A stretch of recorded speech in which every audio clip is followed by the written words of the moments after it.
അവൻ സ്വർഗത്തിലേക്ക് പോയി ദൈവത്തിന്റെ വലത്തുഭാഗത്ത് ഇരിക്കുന്നു. ദൂതന്മാരും അധികാരങ്ങളും ശക്തികളും അവന് കീഴ്പ്പെട്ടു വരികയുന്നു. കർത്താവിന്റെ അതിപരിശുദ്ധ നാമത്തിന് സ്തോത്രം. കർത്താവായ യേശു ക്രിസ്തുവിന് വാഴ്ചകളും അധികാരങ്ങളും കീഴ്പ്പെട്ടിരിക്കുന്നുവെന്നും ദൈവസഭയോട് ചേർക്കപ്പെടുന്ന ഓരോ പ്രിയപ്പെട്ടവർക്കും വാഴ്ചകളും അധികാരങ്ങളും കീഴ്പ്പെടണമെന്നും ദൈവം ആഗ്രഹിക്കുന്നു. ഈ വിഷയത്തോടുള്ള ബന്ധത്തിൽ യേശുക്രിസ്തു ക്രൂശിൽ നേടിയ വിജയം എനിക്കും നിങ്ങൾക്കും എങ്ങനെ നമ്മുടെ ജീവിതത്തിൽ വിജയമാക്കി തീർക്കാമെന്ന് നാം ചിന്തിച്ചു കൊണ്ടിരിക്കുകയാണ്. കാരണം വാഴ്ചകളെയും അധികാരങ്ങളെയും ആയുധവർഗം വെപ്പിച്ച് ക്രൂശിൽ യേശുക്രിസ്തു ജയോത്സവം കൊണ്ടാടിയത് യേശുക്രിസ്തുവിന് വേണ്ടി ആയിരുന്നില്ല. മനുഷ്യൻ പാപം ചെയ്ത് പിശാചിന് അടിമപ്പെട്ടപ്പോൾ പിശാചിന്റെ മേൽ ജയം എടുക്കാൻ കഴിയാതെ വണ്ണം അവനൊരടിമയെ പോലെ ആയി തീർന്നപ്പോൾ ക്രിസ്തുവേശു രണ്ടാമത്തെ ആദാമായി ഈ ലോകത്തിൽ കടന്നു വന്ന് ഒരു സ്വാഭാവിക മനുഷ്യന് ഒന്നാം ആദാമിൽ ജനിച്ചവർക്ക് പ്രാപിപ്പാൻ കഴിയാത്ത ആ വിടുതൽ ലഭ്യമാക്കേണ്ടതിന് യേശുക്രിസ്തു ഈ ലോകത്തിൽ കടന്നു വന്ന് എനിക്കും നിങ്ങൾക്കും പിശാചിന്റെ മേൽ വിജയം തരുവാൻ ക്രൂശിൽ ശത്രുവാകുന്ന പിശാചിനെ ആയുധവർഗം വെപ്പിച്ചു. നമുക്ക് രാത്രികാലം കർത്താവിനോട് പ്രാർത്ഥിക്കാം. ഈ തിരുവചനത്തിലൂടെ രാത്രി നമുക്ക് സ്വാതന്ത്ര്യം ഉണ്ടാകുവാനും വിടുതലുകൾ കാണുവാനും വലിയവനായ ദൈവം നമ്മെ സഹായിക്കട്ടെ എന്ന് ആത്മാർത്ഥമായി പ്രാർത്ഥിക്കുന്നു. എല്ലാവരും പ്രാർത്ഥനയോടെ ആയിരിക്കണമേ. ഹൃദയങ്ങൾ ദൈവസന്നിധിയിൽ നമുക്ക് പകർന്നു കൊടുക്കാം. നമുക്ക് കർത്താവിനോട് പ്രാർത്ഥിക്കാം. യഹോവയീരേ ദാതാവാം ദൈവം, നീ മാത്രം മതി എനിക്ക്. യഹോവ റാഫ സൗഖ്യദായകൻ, തന്നടിപ്പിണരാൽ സൗഖ്യം. യഹോവ ശമ്മ കൂടെയിരിക്കും, നൽകുമവൻ ആവശ്യങ്ങൾ. നീ മാത്രം മതി, നീ മാത്രം മതി, നീ മാത്രം മതി എനിക്ക്. യേശു മാത്രം മതി, യേശു മാത്രം മതി, യേശു മാത്രം മതി എനിക്ക്. യഹോവ എലോഹീം സൃഷ്ടാവാം ദൈവം, തൻ വചനത്താൽ ഉളവായെല്ലാം. യഹോവ എലിയോൻ അത്യുന്നതൻ, നീ നിന്നെ പോലെ മറ്റാരുമില്ല. യഹോവ ശാലോം എൻ സമാധാനം നൽകി നിൻ ശാന്തി എന്നിൽ. നീ മാത്രം മതി, നീ മാത്രം മതി, നീ മാത്രം മതി എനിക്ക്. യേശു മാത്രം മതി, യേശു മാത്രം മതി, യേശു മാത്രം മതി എനിക്ക്. പരിശുദ്ധനായ ഞങ്ങളുടെ നല്ല ദൈവമേ, സ്വർഗ്ഗസ്ഥ പിതാവേ, അനുഗ്രഹീതമായ നല്ല ദിവസത്തിന്റെ വൈകിയ വേളയ്ക്കായി സ്തോത്രം കരയേറ്റുന്നു. ഞങ്ങളുടെ കണ്ണുകളും ഹൃദയവും കർത്താവിലേക്ക് ഉയർത്തുന്നു. ഈ രാത്രി വാഞ്ചയോടെ ദൈവസന്നിധിയിൽ ഇരിക്കുന്ന കർത്താവേ, അവിടെ നിങ്ങളുടെ പ്രാണനെ രക്ഷിച്ച ദൈവമാണ്. ഞങ്ങളെ വീണ്ടെടുത്ത് അങ്ങയുടെ മക്കളാക്കി തീർത്ത് കർത്തൃപാദപീഠങ്ങളിലേക്ക് ഞങ്ങളെ കൂട്ടിവരുത്തിയിരിക്കുമ്പോൾ അപ്പത്തിനായിട്ടുള്ള വിശപ്പല്ല, വെള്ളത്തിനായിട്ടുള്ള ദാഹമല്ല, ദൈവത്തിന്റെ വചനത്തിനായിട്ടുള്ള ഒരു വാഞ്ച ഞങ്ങളുടെ ഉള്ളിൽ ഉണ്ടാകുവാൻ കർത്താവെ സഹായിക്കണമെന്ന് പ്രാർത്ഥിക്കുന്നു. ദൈവത്തിന്റെ വചനം ഈ രാത്രികാലം ഞങ്ങളെ ഗ്രഹിപ്പിക്കണമേ. അതിന്റെ പൊരുളുകളെ അവിടുന്ന് തിരിച്ചു തരണമേ. ശരിയാവണ്ണം അത് മനസ്സിലാക്കാൻ ഞങ്ങളെ സഹായിക്കണമേ. വചനത്തിൽ ഞങ്ങൾക്ക് ജീവൻ ഉണ്ടല്ലോ കർത്താവെ. നീ സംസാരിച്ച വചനം ആത്മാവും ജീവനുമാകുന്നുവെന്ന് തിരുവെഴുത്തിൽ ഞങ്ങൾ വായിക്കുന്നുവല്ലോ. ഇതേ വചനം കൊണ്ടാണല്ലോ നീ മനുഷ്യനെ ന്യായം വിധിക്കുന്നത്. ചിലതൊക്കെയും ഒഴിഞ്ഞു പോകേണ്ടതിന്, ചിലതൊക്കെയും ദൈവത്തിൽ നിന്ന് പ്രാപിച്ചെടുക്കേണ്ടതിന്, ചില ദൈവവചനം ഈ രാത്രി ഞങ്ങളിൽ നിവർത്തിയാകേണ്ടതിന് ദൈവത്തോടടിയൻ പ്രാർത്ഥിക്കുന്നു. പ്രാർത്ഥിക്കുകയാണ്. ലിങ്ക് ചെയ്യപ്പെട്ട എല്ലാ പ്രിയപ്പെട്ടവരെ ഓർത്ത് സ്തോത്രം കരയേറ്റുന്നു. ഈ രാത്രികാലം ലിങ്ക് ചെയ്യാനുള്ളവരെ കർത്താവ് വേഗത്തിൽ കൂട്ടിവരുത്തണമേ. എല്ലാവിധ തടസ്സങ്ങളെയും ദൈവം മാറ്റണമേ. സൗണ്ടിനെ ദൈവം നിയന്ത്രിക്കണമേ. ഈ രാത്രികാലം സ്വർഗം സന്തോഷിക്കുന്ന തേജസ്സിന്റെ ശുശ്രൂഷയായി തീരുവാൻ കർത്താവ് എന്ത് ഈ രാത്രികാലം ഞങ്ങളിലൂടെ ആഗ്രഹിക്കുന്നുവോ അത് ഞങ്ങൾക്ക് ആത്മാവിൽ വെളിപ്പെടുത്തി തരണമെന്ന് അടിയൻ ദൈവത്തോട് പ്രാർത്ഥിക്കുന്നു. അങ്ങയുടെ ജനത്തെ ശുശ്രൂഷിപ്പാൻ ഈ ദാസന് കൃപ തരണമേ. ദൈവത്തിന്റെ നല്ല ആത്മാവ് ഹൃദയങ്ങളോട് ഇടപെട്ടുകൊണ്ടിരിക്കണമേ. ഒരുമിച്ച് ഞങ്ങളെ ഈ രാത്രി അവിടുന്ന് അനുഗ്രഹിക്കും. അവിടുന്ന് ഞങ്ങളുടെ പ്രാർത്ഥന കേട്ടത് കൊണ്ട് സ്തോത്രം. ശാരീരികമായ ക്ഷീണത്തിൽ ആരെങ്കിലും ആയിരിക്കുന്നെങ്കിൽ, ഏതെങ്കിലും വിഷയങ്ങളിൽ മാനസികമായ പ്രയാസങ്ങളിലൂടെ കടന്നു പോകുന്നെങ്കിൽ സ്വർഗത്തിലെ ദൈവം സ്വസ്ഥത കൽപ്പിക്കണമേ. ശാന്തത വരുത്തണമെന്ന് പ്രാർത്ഥിക്കുന്നു. കാറ്റിനെയും കോളിനെയും അടക്കുന്നവൻ ഞങ്ങളുടെ പടകിൽ ഉള്ളത് കൊണ്ട് ഞങ്ങൾ ലക്ഷ്യത്തിലേക്ക് പോകേണ്ടതാകൊണ്ട് കർത്താവ് ഞങ്ങളെ നേർനിലത്തിൽ നടത്തുന്നവനാകയാൽ സ്തോത്രം ചെയ്യുന്നു. തിരുഹിതം ഞങ്ങളിലൂടെ നിവർത്തിയാകണം. പ്രാർത്ഥന കേട്ടതുകൊണ്ട് സ്തോത്രം. യേശുക്രിസ്തുവിൻ അൻപുള്ള നാമത്തിൽ തന്നെ ആമേൻ. കർത്താവിന്റെ അതിപരിശുദ്ധ നാമത്തിന് സ്തോത്രം. ഒരിക്കൽ കൂടി എല്ലാ പ്രിയപ്പെട്ടവരെയും ക്രിസ്തുയേശുവിന്റെ ധന്യമുള്ള നാമത്തിൽ സ്നേഹവന്ദനം അറിയിക്കുന്നു. നാം സാത്താൻ അല്ലെങ്കിൽ പിശാച് എന്ന വിഷയമാണ് പഠിച്ചുകൊണ്ടിരിക്കുന്നത്. കാരണം യേശുക്രിസ്തു സാത്താനെ ആയുധവർഗം വെപ്പിച്ചു എന്ന് വായിക്കുമ്പോൾ നമുക്ക് സാത്താന്റെ തന്ത്രങ്ങളെ കുറിച്ച് നന്നായി മനസ്സിലാക്കേണ്ടതായിട്ടുണ്ട്. തന്ത്രങ്ങൾ മനസ്സിലാക്കിയെങ്കിൽ മാത്രമേ നമുക്ക് ശത്രുവിനോട് ശരിയാവണ്ണം എതിർത്ത് നിൽക്കാൻ സാധിക്കുകയുള്ളൂ. നാം ചിന്തിച്ചു കൊണ്ടിരിക്കുന്നത് ഈ വിഷയത്തിൽ നിന്ന് കഴിഞ്ഞ ആഴ്ചയുമായി ചേർന്ന് നാം ഒരു വാക്യം വായിക്കാം. കൊരിന്ത്യർക്ക് എഴുതിയ 2-ാം ലേഖനം 11-ാം അധ്യായം അതിന്റെ 14-ാം വാക്യം. 2 Corinthians chapter 11 verse 14.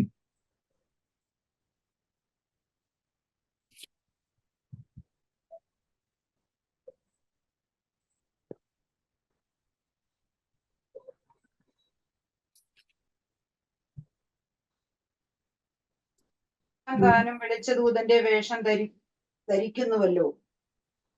സാത്താൻ താനും വെളിച്ച ദൂതന്റെ വേഷം ധരിക്കുന്നുവല്ലോ. ആ വാക്കിൽ തന്നെ നമുക്കൊരു കാര്യം അറിയാം. സാത്താൻ ഒരു വേഷം കെട്ടുകാരനാണ്. അവൻ നന്നായി അഭിനയിക്കുന്നവനാണ്. ദൈവവചനത്തിലൂടെ നാം വായിക്കുന്നു, സാത്താൻ ഏഞ്ചൽ ഓഫ് ലൈറ്റിനെ പോലെ അഭിനയിക്കാൻ മിടുക്കനാണ്. വാസ്തവത്തിൽ ദൈവിക പരിജ്ഞാനത്തിലാണ് ശത്രുവാകുന്ന പിശാചിനെ ഞാനും നിങ്ങളും തിരിച്ചറിയേണ്ടത്. പിശാചിന്റെ ഒരു പ്രത്യേകത, പ്രത്യക്ഷത്തിൽ അവൻ പിശാചാണെന്ന് തോന്നുകയില്ല. വളരെ നല്ല സുഹൃത്തിനെ പോലെ അല്ലെങ്കിൽ കൗശലക്കാരനായ ഒരു വ്യക്തിത്വമായിട്ടാണ് സാത്താൻ പലപ്പോഴും ഇടപെടുന്നത്. പെട്ടെന്ന് അവനെ മനസ്സിലാക്കുവാൻ കഴിയില്ല എന്ന് പറഞ്ഞത്, ദൈവിക പരിജ്ഞാനം ഉണ്ടെങ്കിൽ മാത്രമേ ശത്രുവാകുന്ന പിശാചിനെ ശരിയാവണ്ണം ഡിസേൺ ചെയ്യാൻ പറ്റുകയുള്ളൂ. വൃതന്മാര് പോലും വഴിതെറ്റുന്ന രീതിയിൽ ശത്രു പ്രവർത്തിക്കുന്നുണ്ട്. അതിന്റെ ഒന്നാന്തരം ഒരു തെളിവാണ്. നമുക്കറിയാം, കർത്താവായ യേശു ക്രിസ്തു 40 ദിവസം മരുഭൂമിയിൽ പരിശുദ്ധാത്മാവിനാൽ നടത്തപ്പെട്ട് ഉപവാസത്തിലേക്ക് കടന്നുപോയി. ഉപവാസം കഴിഞ്ഞപ്പോൾ കർത്താവിന് വിശന്നു. വിശന്ന സമയത്ത് ഒരു അഭ്യുദയകാംക്ഷിയെ പോലെ, വേണ്ടപ്പെട്ടവനെ പോലെ, ഒരു കരുതലുള്ള ഒരാളെ പോലെ അടുത്ത് വന്ന് അവന്റെ വിശപ്പിന്റെ സമയത്തോ അവനോട് പറഞ്ഞ കാര്യങ്ങൾ നോക്കുക. ഇൻഡയറക്ട്ലി ചിന്തിച്ചു കഴിഞ്ഞാൽ, നിന്റെ വിശപ്പിനെ കുറിച്ച് നിന്റെ സ്വർഗീയ പിതാവിന് പോലും ഒരു കരുതലില്ലാത്തപ്പോൾ നിന്നെക്കുറിച്ച് ഞാൻ കരുതലുള്ളവനാണെന്നുള്ള ചിന്തയിലാണ് പിശാച് കടന്നു വന്നുകൊണ്ട് അവന് ഒരു ഓഫർ കൊടുക്കുന്നത്. ഒന്ന് വായിച്ചാട്ട് മത്തായി സുവിശേഷം 4-ാം അധ്യായം 3-ാം വാക്യം.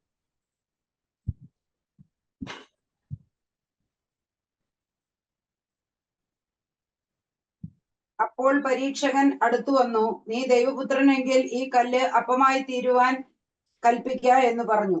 ഇവിടെ നോക്കുക, ഒരു ഓഫർ കൊടുക്കുകയാണ്. പ്രത്യക്ഷത്തിൽ എന്തായിട്ടാ തോന്നുന്നത്? വിശന്നിരിക്കുന്ന യേശുവിനോട് അറ്റ്ലീസ്റ്റ് അവന്റെ വിശപ്പിനെ കുറിച്ച് കൺസേൺ ആയ പിശാച് അടുത്ത് വന്നിട്ട് കല്ലെങ്കിലും കൊടുത്തിട്ട്, നീ ദൈവപുത്രനല്ലേ, you can do a miracle, നിനക്കൊരു അത്ഭുതം ചെയ്യാൻ കഴിയും, ആ അത്ഭുതത്തിലൂടെ നിന്റെ വിശപ്പ് മാറ്റുക. പ്രത്യക്ഷത്തിൽ ഇതിനകത്തൊരു കണ്ണിങ്നെസ് നമുക്ക് കാണാൻ പറ്റില്ല എങ്കിലും അവിടുത്തെ ഒരു കണ്ണിങ് ഇതാണ്, ദൈവപുത്രനാണെങ്കിൽ നീ കല്ലിനോട് അപ്പമാകാൻ കൽപ്പിക്കുക എന്ന് പറഞ്ഞത് ഒരിക്കലും ആമേൻ ഒരു കരുതൽ കൊണ്ട് പറഞ്ഞതല്ല. ദൈവത്തിന്റെ പ്രിൻസിപ്പിളിനെ, ദൈവത്തിന്റെ സൃഷ്ടിപ്പിനും അത്ഭുതത്തിനുമെല്ലാം ഒരു പ്രിൻസിപ്പിൾ ഉണ്ട്. ആ പ്രിൻസിപ്പിളിനെ ബ്രേക്ക് ചെയ്യുവാനാണ് പിശാച് വാസ്തവത്തിൽ യേശുവിനോട് കൽപ്പിക്കുന്നത്. എന്നാൽ ഈ വാക്കിന്റെ ഒരു പ്രാധാന്യം എങ്ങനെയാണ് യേശു തിരിച്ചറിഞ്ഞത്? ഇവൻ ആമേൻ വഞ്ചകനാണെന്നും ഇത് പിശാചാണെന്നും യേശു തിരിച്ചറിഞ്ഞ ഒരു കാര്യമുണ്ട്. അത് യേശു തന്നെ പറഞ്ഞ ഒരു വാക്കിലൂടെ നമുക്ക് മനസ്സിലാക്കാം. മത്തായി സുവിശേഷം 7-ാം അധ്യായം അതിന്റെ 9-ാം വാക്യം. മകൻ അപ്പം ചോദിച്ചാൽ അവന് കല്ല് കൊടുക്കുന്ന മനുഷ്യൻ നിങ്ങളിൽ ആരുള്ളൂ? ഇവിടെ നമ്മൾ ശ്രദ്ധിക്കുക, കർത്താവ് തന്നെ പറഞ്ഞ ഒരു വാക്കാണ്. ഒരു മകന് വിശക്കുമ്പോൾ അപ്പത്തിന് പകരം അവന് കല്ലാണ് ഒരാൾ കൊടുക്കുന്നതെങ്കിൽ അവൻ വ്യാജനാണെന്നാണ് കർത്താവ് പറഞ്ഞത് വരുന്നത്. അപ്പോൾ ഈ തന്റെ അടുക്കൽ വന്ന ആള് വ്യാജനാണെന്ന് യേശു ക്രിസ്തു അവന്റെ പ്രവൃത്തി കൊണ്ട് തന്നെ ഡിസേൺ ചെയ്യാനിടയായി. ഞാൻ പറയുന്നത്, പലപ്പോഴും വിശ്വാസികൾ പരിജ്ഞാനക്കുറവ് കൊണ്ടാണ് പിശാചിനാൽ കബളിപ്പിക്കപ്പെടുന്നത്. പിശാചിനെ നന്നായിട്ട് തിരിച്ചറിയാൻ കഴിയും. അവന്റെ പ്രവർത്തന ശൈലിയെക്കുറിച്ചും അവന്റെ രീതികളെ കുറിച്ചും ഞാനും നിങ്ങളും നന്നായി മനസ്സിലാക്കിയിരിക്കണം. പിശാച് നമ്മൾ ചിന്തിക്കുന്നത് പോലെ നമ്മുടെ നിയന്ത്രണത്തിന് അപ്പുറമുള്ളതായ ഏതോ ഒരു വലിയ പ്രതിഭാസമല്ല. പിശാചിന്റെ ബേസിക്സ് നാം പഠിച്ചാൽ, എവിടെ നിന്നാണിത് ഒറിജിനേറ്റ് ചെയ്തതെന്നൊക്കെ ഒന്ന് ചിന്തിച്ചാൽ നമുക്ക് വളരെ നിസ്സാരമായിട്ട് ഈ കാര്യത്തെ ഹാൻഡിൽ ചെയ്യാൻ പറ്റും. നമ്മൾ ഒരിക്കലും ചിന്തിക്കരുത് ദൈവത്തിന് സമനായി അപ്പുറത്ത് ഒരു ഈക്വൽ പവറിൽ നിൽക്കുന്ന ഒരാളായിട്ട് പലപ്പോഴും പിശാചിനെ കാണുന്നത്. അങ്ങനെയല്ല. ഇന്ന് രാത്രി ദൈവത്തിന്റെ മക്കളെ വളരെ പ്രാർത്ഥനയോടെ ആയിരിക്കണം. നിങ്ങളെ ഏതെങ്കിലും തരത്തിൽ ഭീതിപ്പെടുത്തുന്ന അല്ലെങ്കിൽ ഭയപ്പെടുത്തി നിങ്ങളുടെ ഹൃദയത്തെ അധൈര്യപ്പെടുത്തുന്ന പൈശാചികന്റെ എന്തെങ്കിലും കാര്യങ്ങൾ ജീവിതവുമായി ബന്ധപ്പെട്ടുണ്ടെങ്കിൽ ഈ രാത്രികാലം അവന്റെ നഗ്നത നിങ്ങളുടെ മുമ്പാകെ വെളിപ്പെടുത്താനാണ് ആഗ്രഹിക്കുന്നത്. അവൻ നിങ്ങളുടെ മുമ്പിൽ ഒന്നുമല്ല എന്ന് ദൈവവചനം പഠിപ്പിക്കുന്നുണ്ട്. അവന് രൂപവും ഭാവവും ഒക്കെ കാണിച്ച് മനുഷ്യരെ ഭയപ്പെടുത്തിക്കൊണ്ടും ആമേൻ ഇതുപോലെ വേഷം കെട്ടിക്കൊണ്ടും അവന് ലഭിച്ചിരിക്കുന്ന ഭൂമിയിൽ ദൈവം കൊടുത്തിരിക്കുന്ന സമയം അവൻ പ്രയോജനപ്പെടുത്തുന്നു. ആവോളം മനുഷ്യരെ ദൈവത്തിൽ നിന്ന് അകറ്റാൻ അവൻ ശ്രമിക്കുന്നു. നമ്മൾ ചിന്തിക്കുക, സാത്താൻ എന്നറിയപ്പെടുന്ന ആ ആത്മ വ്യക്തിത്വം എന്നേ പറയാൻ പറ്റുള്ളൂ. ഒരിക്കലും ദൈവം സാത്താനെ സൃഷ്ടിച്ചിട്ടില്ല, അല്ലെങ്കിൽ പിശാചിനെ ദൈവം സൃഷ്ടിച്ചിട്ടില്ല. ദൈവം സൃഷ്ടിച്ചത് ഒരു കെരൂബിനെയാണ്. മിഖായേലിനെ പോലെയും ഗബ്രിയേലിനെ പോലെയും ഒരു പ്രധാന ഏഞ്ചലായിട്ട് ദൈവം സൃഷ്ടിച്ചു. അവനൊരു കെരൂബായിരുന്നു. അവന് ചില പ്രത്യേക പദവികളും ദൈവിക ജ്ഞാനവും ഒക്കെ കൊടുത്ത് അവനെ ദൈവം നല്ല പൊസിഷൻ കൊടുത്ത് നിർത്തി. അപ്പോഴും മനസ്സിലാക്കണം, അവൻ ദൈവത്തിന്റെ സൃഷ്ടിയാണ്. സൃഷ്ടാവായ ദൈവത്തിന്റെ മുമ്പിൽ അവനൊരു സൃഷ്ടിയത്രേ. സർവജ്ഞാനിയായ ദൈവത്തിന്റെ മുമ്പിൽ അവൻ വെറും ദൈവം കൊടുത്ത ജ്ഞാനമുള്ളവനത്രേ. ഈ ഒരു തിരിച്ചറിവ് ആദ്യം നമുക്കുണ്ടാകണം. നാം വിളിച്ചപേക്ഷിക്കുന്ന സ്വർഗസ്ഥ പിതാവ് സർവശക്തനും സർവവ്യാപിയും സർവജ്ഞാനിയും അത്രേ. എന്നാൽ സാത്താനെന്ന് നിന്ന് അറിയപ്പെടുന്നവൻ ദൈവം സൃഷ്ടിച്ച ഒരു കെരൂബ് സാത്താനായി തീർന്നതത്രേ. അവൻ അത്രയ്ക്കും നിസ്സാരനാണ് ദൈവത്തിന്റെ മുമ്പിൽ. അപ്പോൾ ചിലര് ചിന്തിക്കും, പിന്നെ എന്തുകൊണ്ടാണ് ദൈവം പിശാചിനെ ഇങ്ങനെ വിട്ടിരിക്കുന്നത്? അത് ദൈവിക പ്ലാനിന്റെ ഭാഗമായിട്ടാണ്. അത് ദൈവം ചില കാര്യങ്ങൾ ഈ ലോകവുമായിട്ടുള്ള ബന്ധത്തിൽ, മനുഷ്യനുമായിട്ടുള്ള ബന്ധത്തിൽ താൻ ആഗ്രഹിക്കുന്ന പ്ലാൻ അക്കംപ്ലിഷ് ചെയ്യുവാൻ പിശാചിനെ ഈ ഭൂമിയിൽ പ്രവർത്തിക്കാൻ ദൈവം അനുവദിച്ചിരിക്കുന്നു. ദൈവം അനുവാദം കൊടുക്കാതെ ഒരു ദൈവ പൈതലിന്റെയും ജീവിതത്തിൽ പിശാചിനെ കടക്കുവാൻ സാധ്യമല്ല. അതാണ് നമ്മൾ തിരിച്ചറിയേണ്ട ആദ്യത്തെ സത്യം. ഇനി പിശാചിനെ കുറിച്ച്, അവന്റെ ബേസിക്സിനെ കുറിച്ച്, അവന്റെ ഒറിജിൻ എവിടെ നിന്നാണെന്ന് നമുക്ക് ദൈവവചനത്തിലൂടെയാണ് പഠിക്കേണ്ടത്. ഒരുപാട് കെട്ടുകഥകൾ നാം കേട്ടിട്ടുണ്ടാകാം. പിശാചിനെ കുറിച്ച് അവ്യക്തമായ മാനുഷിക നിർമ്മിത കഥകൾ നാം കേട്ടിട്ടുണ്ടാകാം. എന്നാൽ നാം ദൈവവചനത്തിലൂടെയാണ് സാത്താൻ ആരാണെന്നും എങ്ങനെയാണ് അവനെ ദൈവം എവിടെയാണ് ഇരുത്തിയിരുന്നെന്നും ഇപ്പോഴവന്റെ അവസ്ഥ എന്താണെന്നും ദൈവവചനം നമുക്കൊരു ക്ലിയർ പിക്ചർ തരുന്നുണ്ട്. അപ്പോൾ പരിജ്ഞാനത്തിൽ നാം ദൈവവചനം പഠിക്കുമ്പോഴാണ് പിശാച് വാസ്തവത്തിൽ ദൈവത്തിന്റെ മുമ്പാകെ ഏതുമില്ല. ആമേൻ, സ്തോത്രം. ഒരു ഫ്രാക്ഷൻ ഓഫ് എ സെക്കൻഡ് കൊണ്ട് നീക്കിക്കളയാൻ ദൈവത്തിന് സാധിക്കും. അവൻ കാരണം ദൈവം അവനെ ഭൂമിയിൽ വെച്ചിരിക്കുന്നത് ദൈവിക പദ്ധതിയുടെ ഭാഗമായിട്ടത്രേ.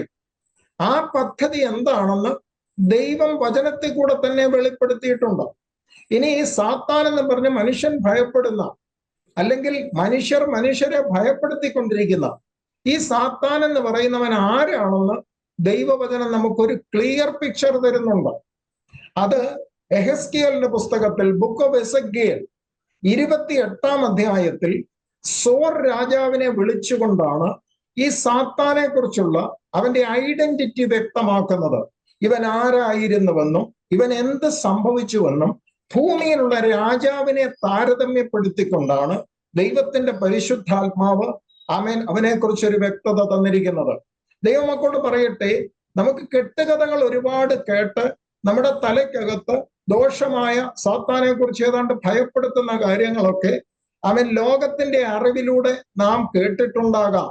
എന്നാൽ വചനം ഇന്ന് രാത്രി നമുക്ക് വളരെ വ്യക്തമായ ഒരു പിക്ചറാണ് പിശാച് അല്ലെങ്കിൽ സാത്താനെ കുറിച്ച് പറയുന്നത്. നമുക്ക് ആ വചന ഭാഗത്തേക്കൊന്ന് കടന്നു വരാം. എഹെസ്കേൽ, ബുക്ക് ഓഫ് എസെക്കിയേൽ ചാപ്റ്റർ 28 12 മുതൽ 17 വരെയുള്ള വാക്യങ്ങളൊന്ന് വായിച്ചാട്ട്. ബുക്ക് ഓഫ് എസെക്കിയേൽ 28-ാം അധ്യായം 12 മുതൽ 17 വരെ.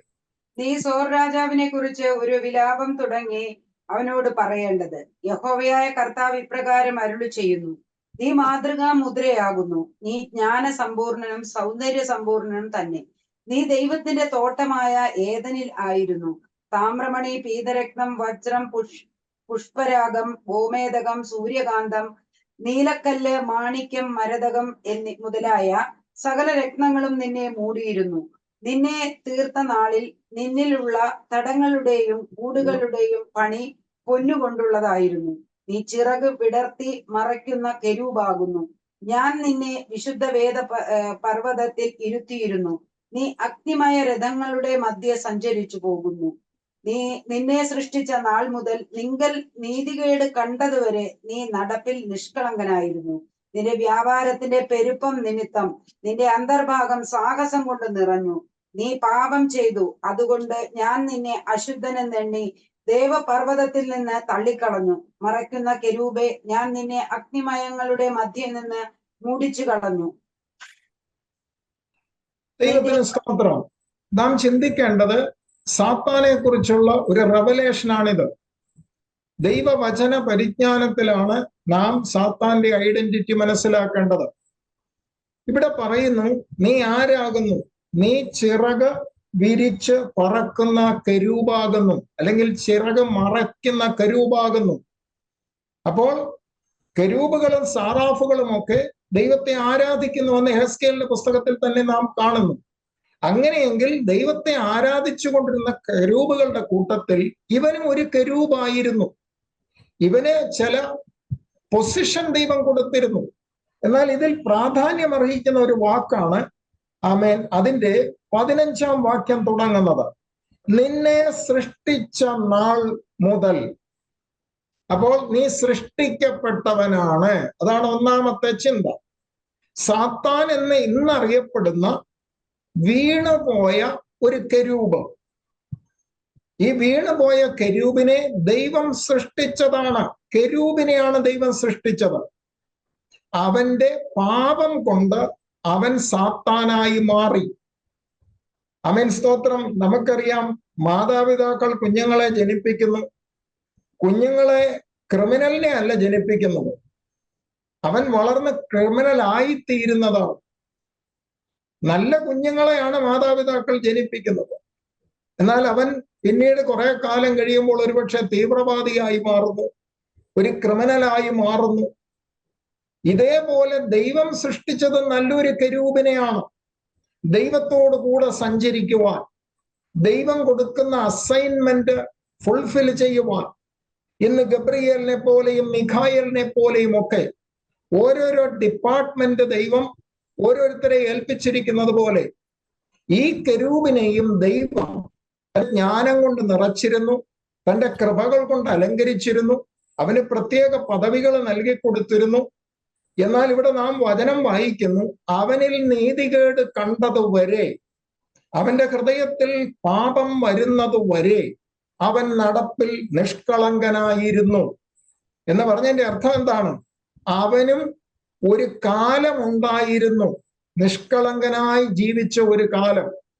പക്ഷേ ആ നിഷ്കളങ്കനായി ജീവിച്ച കാലം അവൻ ദൈവത്തോടുകൂടെ സഞ്ചരിച്ചെങ്കിൽ എന്ന ദൈവത്തിനെതിരെ പാപം ചെയ്യുവാൻ അവൻ ഇടയായി തീർന്നുവോ, ദൈവം അവനെ ആ പൊസിഷനിൽ നിന്ന് താഴേക്ക് വിട്ടുകളഞ്ഞു, അവനെ വെട്ടിയിട്ട് കളഞ്ഞു. ആമേൻ, സ്തോത്രം. ദൈവം കൊടുത്തിരുന്ന കൃപകളൊന്നും അവനിൽ നിന്ന് പിൻവലിച്ചില്ല.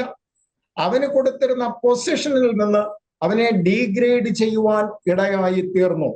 ആ വാക്യം നമുക്കൊന്ന് വായിക്കാം. യെശയ്യാവിന്റെ പുസ്തകം 14-ാം അധ്യായം 12 മുതൽ 15 വരെ.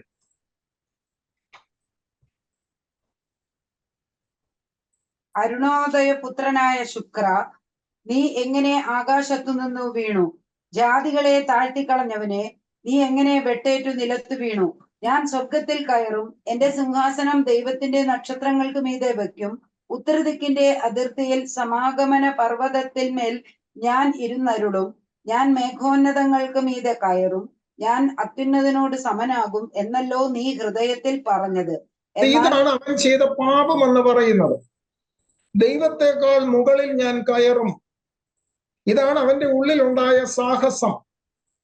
ദൈവം കൊടുത്തിരുന്ന പൊസിഷനേക്കാൾ ഉപരിയായി അവന്റെ ഉള്ളിൽ അത്യാഗ്രഹം ജനിക്കുകയും ആ അത്യാഗ്രഹം അവനെ ദൈവം കൊടുത്ത ആ പദവിയിൽ നിന്ന് വീഴ്ത്തിക്കളയാനിടയായി തീർന്നു. ദൈവത്തിന്റെ മക്കളോട് പറയട്ടെ, അവനിൽ നീതികേട് കണ്ടതുവരെ അവൻ നല്ലവനായി നടന്നു. എന്നാൽ എന്ത് സംഭവിച്ചു? അവന്റെ ഹൃദയത്തിൽ സാഹസം വന്നപ്പോ, അവൻ ദൈവത്തിനോട് വയലേഷൻ നടത്തിയപ്പോ ദൈവം അവനെ വെട്ടി താഴേക്കിട്ടു. അന്ന് മുതൽ പിശാചിന് സ്വർഗത്തിലേക്ക് ലിമിറ്റഡ് ആക്സസ് ആണുള്ളത്. അതുവരെ സ്വർഗത്തിൽ പൂർണ്ണ സ്വാതന്ത്ര്യം ഉണ്ടായിരുന്ന ആ കെരൂബിന് എന്നവൻ പാപം ചെയ്യാൻ ഇടയായോ, അന്ന് മുതൽ അവന് ലിമിറ്റഡ് ആക്സസ് ആണുള്ളത്. വല്ലപ്പോഴും ദൈവം കൊടുത്തിരിക്കുന്ന ഒരു പൊസിഷൻ വരെ അവൻ എത്താം. ആമേൻ, സ്തോത്രം. അതിന് വ്യക്തമായ തെളിവുകളുമുണ്ട്. ആ തെളിവാണ് നമ്മൾ കാണുന്ന ഇയ്യോബിന്റെ വിഷയത്തിൽ. ആമേൻ, സ്തോത്രം.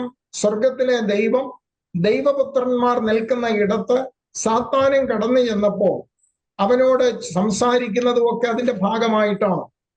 എന്നാൽ അവന് കൊടുത്തിരുന്ന നല്ലൊരു പൊസിഷൻ അവൻ തന്നെ നഷ്ടപ്പെടുത്താൻ ഇടയായി തീർന്നു.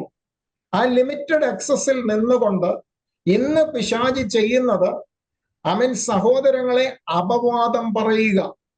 ഇന്ന് ഭൂമിയിൽ ഞാനും നിങ്ങളും ദൈവത്തിന്റെ മക്കളായി ജീവിക്കുമ്പോൾ നമ്മിൽ ഒരു എറർ സംഭവിക്കുമ്പോൾ അതിന്റെ ആരോപണവുമായിട്ട് പിശാചി ദൈവത്തിന്റെ സന്നിധിയിലേക്ക് കടന്നു പോകുന്നു.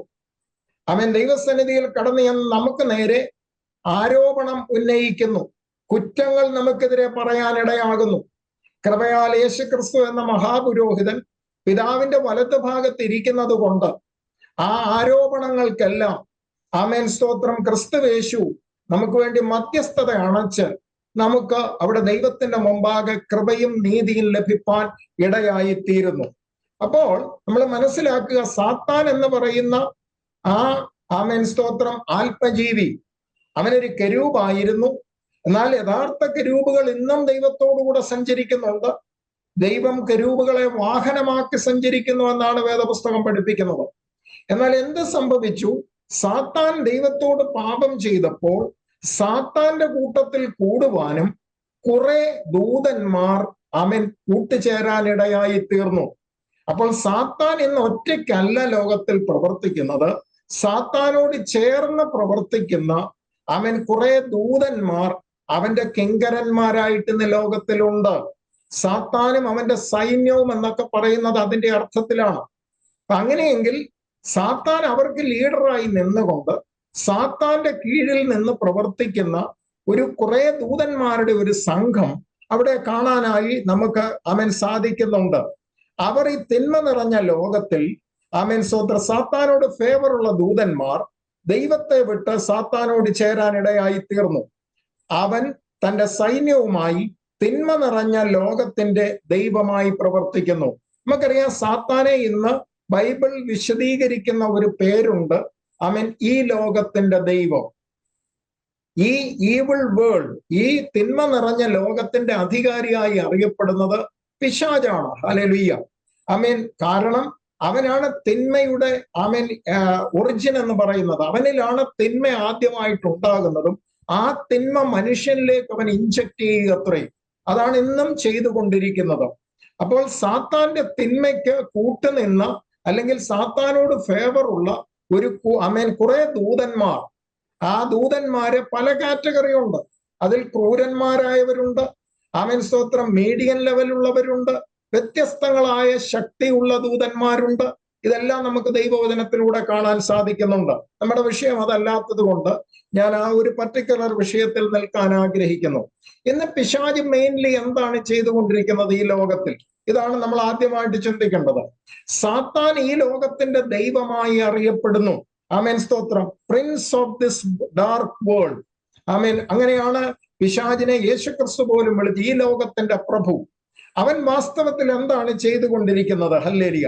മനുഷ്യനെ സത്യദൈവത്തെ അറിയേണ്ടതുപോലെ അറിയാതിരിപ്പാൻ അവരുടെ ഹൃദയത്തെ ബ്ലൈൻഡ് ചെയ്യുന്നു.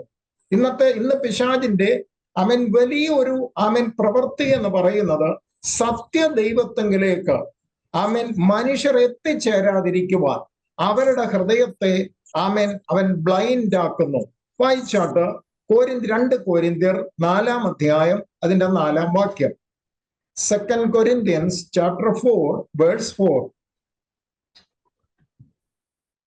ദൈവപ്രതിമയായ ക്രിസ്തുവിന്റെ തേജസ്സുള്ള സുവിശേഷത്തിന്റെ പ്രകാശനം ശോഭിക്കാതിരിക്കുവാൻ ഈ ലോകത്തിന്റെ ദൈവം അവിശ്വാസികളുടെ മനസ്സ് കുരുടാക്കി.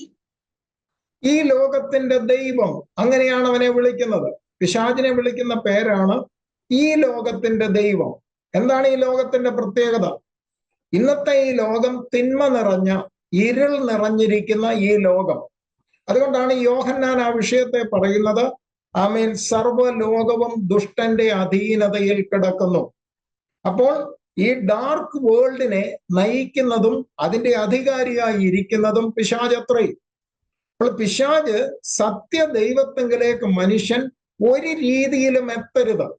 അതിനെന്ത് ഓൾട്ടർനേറ്റീവ് വേണമെങ്കിലും പിശാച് സ്തോത്രം അതിനുള്ള വഴികൾ തുറന്നു കൊടുക്കും.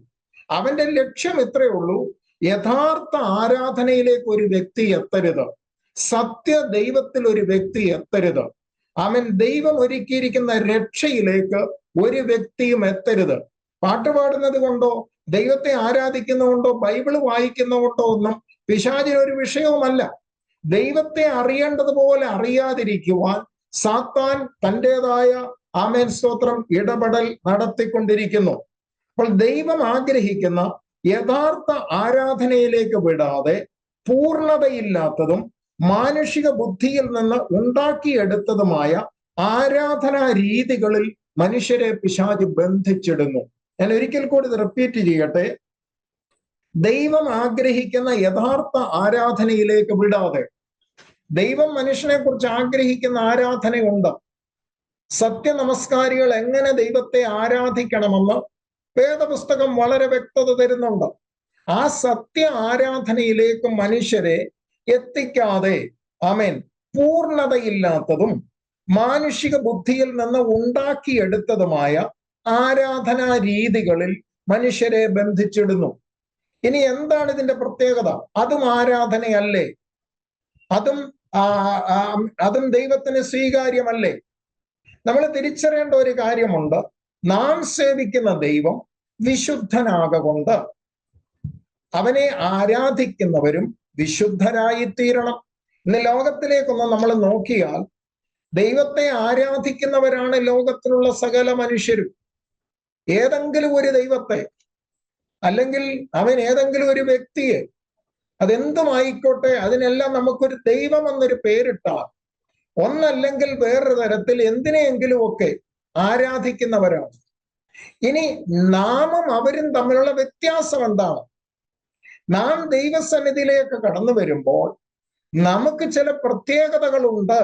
ഒന്ന്, നാം സേവിക്കുന്ന ദൈവം വിശുദ്ധനാകയാൽ നാമും വിശുദ്ധരായി തീരണമെന്ന് ആമേൻ ദൈവം നമ്മെ കുറിച്ച് ആഗ്രഹിക്കുന്നു.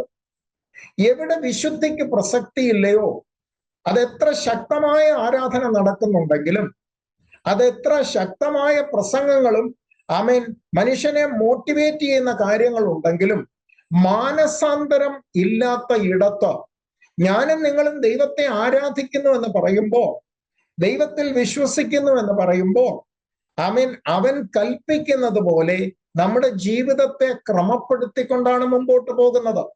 എന്നാൽ യഥാർത്ഥ ആരാധന ഇല്ലാത്ത ഒരിടത്തും വിശുദ്ധിയോ മാനസാന്തരമോ പാപബോധമോ ജീവിതത്തിന് ആമേൻ ദൈവത്തോട് ചേർന്ന് ജീവിക്കണമെന്നുള്ള ഒരു താല്പര്യമോ ഇല്ല. മറ്റുള്ളവരും ആരാധിക്കുന്നുണ്ട്, എന്തിനെങ്കിലും ഒക്കെ ആരാധിക്കുന്നുണ്ട്. എന്നാൽ യഥാർത്ഥ ദൈവത്തെ ആരാധിക്കാൻ ചെല്ലുമ്പോൾ അതിന് ചില വ്യവസ്ഥകളുണ്ട്. ആ വ്യവസ്ഥകളാണ് നമ്മെ ലോകത്തിൽ പാപത്തിൽ അകറ്റി നിർത്തുന്നത്. നാം കഴിയുന്നിടത്തോളം പാപം നമ്മുടെ ജീവിതത്തിൽ തൊടാതിരിക്കാൻ, പാപം നമ്മെ സ്വാധീനിക്കാതിരിക്കാൻ എപ്പോഴും നാം ശ്രദ്ധിക്കാറുണ്ട്. എന്നാൽ ലോകത്തിൽ സത്യദൈവത്തെ അല്ലാതെ ആരാധിക്കുന്ന ആർക്കും ഈ ഒരു ചിന്തയില്ല. വിശുദ്ധിയിൽ ജീവിക്കണമെന്നോ, ആമേൻ സ്തോത്രം, വിശ്വാസത്തിന് യോഗ്യമായ രീതിയിൽ നടക്കണമെന്നോ, ഒരു നിത്യതയുണ്ടെന്നോ, യേശുവിനോടുകൂടെ അല്ലെ ദൈവത്തോടുകൂടെ നമുക്ക് നിത്യകാലം വാഴേണ്ടതാണെന്നോ ഉള്ള കാഴ്ചപ്പാടിലല്ല അവരൊന്നും ആരാധിക്കുന്നത്. സത്യദൈവത്തെ ആരാധിക്കുന്നത് ഒരു കാര്യസാധ്യത്തിന് വേണ്ടിയല്ല. സത്യദൈവത്തെ ആരാധിക്കുന്നത് ആമേൻ നമ്മിൽ മാറ്റങ്ങൾ ഉണ്ടാകുവാനാണ്. നാം സേവിക്കുന്ന ദൈവത്തെ പോലെ നാം ആയിത്തീരേണ്ടതിനത്രേ. ദൈവവചനത്തിന്റെ വ്യവസ്ഥ പ്രകാരമല്ലാത്ത ഒരു ആരാധനയും ദൈവം കൈക്കൊള്ളുന്നില്ല. അതെത്ര ജനം കൂടുന്ന കൂട്ടമാണെങ്കിലും ആമേൻ അവിടെ വാചാലമായ പ്രസംഗങ്ങൾ ഉണ്ടെങ്കിലും ആമേൻ സത്യ ദൈവവചനത്തിന്റെ വ്യവസ്ഥ പ്രകാരമല്ലാത്ത ഒരു ആരാധനയും ദൈവം കൈക്കൊള്ളുന്നില്ല. ദൈവത്തിന്റെ പേര് പറഞ്ഞാണ് ഇതെല്ലാം ചെയ്യുന്നതെങ്കിലും അത് ഏറ്റെടുക്കുന്നത് പിശാചാണ്. ഈ രാത്രി വളരെ ശ്രദ്ധിക്കണമേ. ദൈവത്തിന് പോകാത്ത സകല ആരാധനയും പിശാചാണ് കൈക്കൊള്ളുന്നത്. മനുഷ്യർ ചിന്തിക്കുന്നത് ദൈവം ഇത് കൈക്കൊള്ളുന്നതാണ്. ദൈവം കൈക്കൊള്ളണമെങ്കിൽ ദൈവം തന്നിരിക്കുന്ന ഒരു പാരാമീറ്റർ ഉണ്ട്, ദൈവം തന്നിരിക്കുന്ന പ്രമാണമുണ്ട്, വ്യവസ്ഥയുണ്ട്. ആ വ്യവസ്ഥയിലല്ലാത്ത ഒരു ആരാധനയും വഴിപാടും ദൈവം കൈക്കൊള്ളുന്നില്ല. അതിന്റെ ഒന്നാമത്തെ തെളിവാണ് ആദി മാതാപിതാക്കൾക്ക് ജനിച്ച ആദാമിനും ഹൗവയ്ക്കും ജനിച്ച ആമേൻ ഹാബേലും കയീനും രണ്ടുപേരും വഴിപാടുമായി ദൈവസന്നിധിയിലേക്ക് പോയി. ഒരാളുടെ വഴിപാട് ദൈവം തള്ളിക്കളഞ്ഞു. രണ്ടുപേരും വഴിപാടിനാണ് പോയത്, രണ്ടുപേരും ദൈവത്തിന്റെ അടുക്കലേക്കാണ് പോയത്. കൊടുക്കുന്ന ഏത് വഴിപാടും കൈക്കൊള്ളുന്നവനല്ല ദൈവം. ദൈവത്തെ ആരാധിക്കുന്നതിനും സത്യദൈവത്തോട് അടുക്കുന്നതിനും ദൈവം തന്നിരിക്കുന്ന വ്യവസ്ഥയുണ്ട്. ആ വ്യവസ്ഥ പ്രകാരമുള്ളത് മാത്രമേ സ്വർഗത്തിലെ ദൈവം കൈക്കൊള്ളുന്നുള്ളൂ. മറ്റേത് ആരാധനയും അവൻ ദൈവത്തിലേക്കല്ല പോകുന്നത്, അത് കൈക്കൊള്ളാൻ മറ്റൊരാൾ റെഡിയായിട്ടിരിപ്പുണ്ട്. ഇനി നമ്മൾ മനസ്സിലാക്കണം, പിശാച് എപ്പോഴും ആഗ്രഹിക്കുന്ന ഒരു കാര്യമാണ് ആരാധന. പിശാച് അവനെ ആരാധിക്കണമെന്ന്, ദൈവത്തെ മനുഷ്യർ ആരാധിക്കുന്നത് പോലെ ആ ആരാധന എനിക്കും കിട്ടണമെന്ന് ആഗ്രഹിക്കുന്നവനാ പിശാച്. അതുകൊണ്ട് അവൻ സ്തോത്രം നമ്മൾ തിരിച്ചറിയണം, സത്യദൈവത്തിന് പോകാത്ത സകല ആരാധനയും സ്വീകരിക്കാനിരിക്കുകയാണ് പിശാച്. കാരണം പിശാചിന് നന്നായിട്ടറിയാം, മനുഷ്യർ സത്യത്തിന്റെ പരിജ്ഞാനം കിട്ടാത്തിടത്തോളം അവരെന്ത് കാണിച്ചാലും അതെത്തുന്നത് തൻ്റെ അടുക്കലാണ്. കാരണം അവൻ വളരെ ആഗ്രഹിക്കുന്നു ആരാധന. അതിന്റെ തെളിവ് നമുക്കൊന്ന് കാണാം. മത്തായി സുവിശേഷം 4-ാം അധ്യായം 8 മുതൽ 10 വരെയുള്ള വാക്യങ്ങൾ.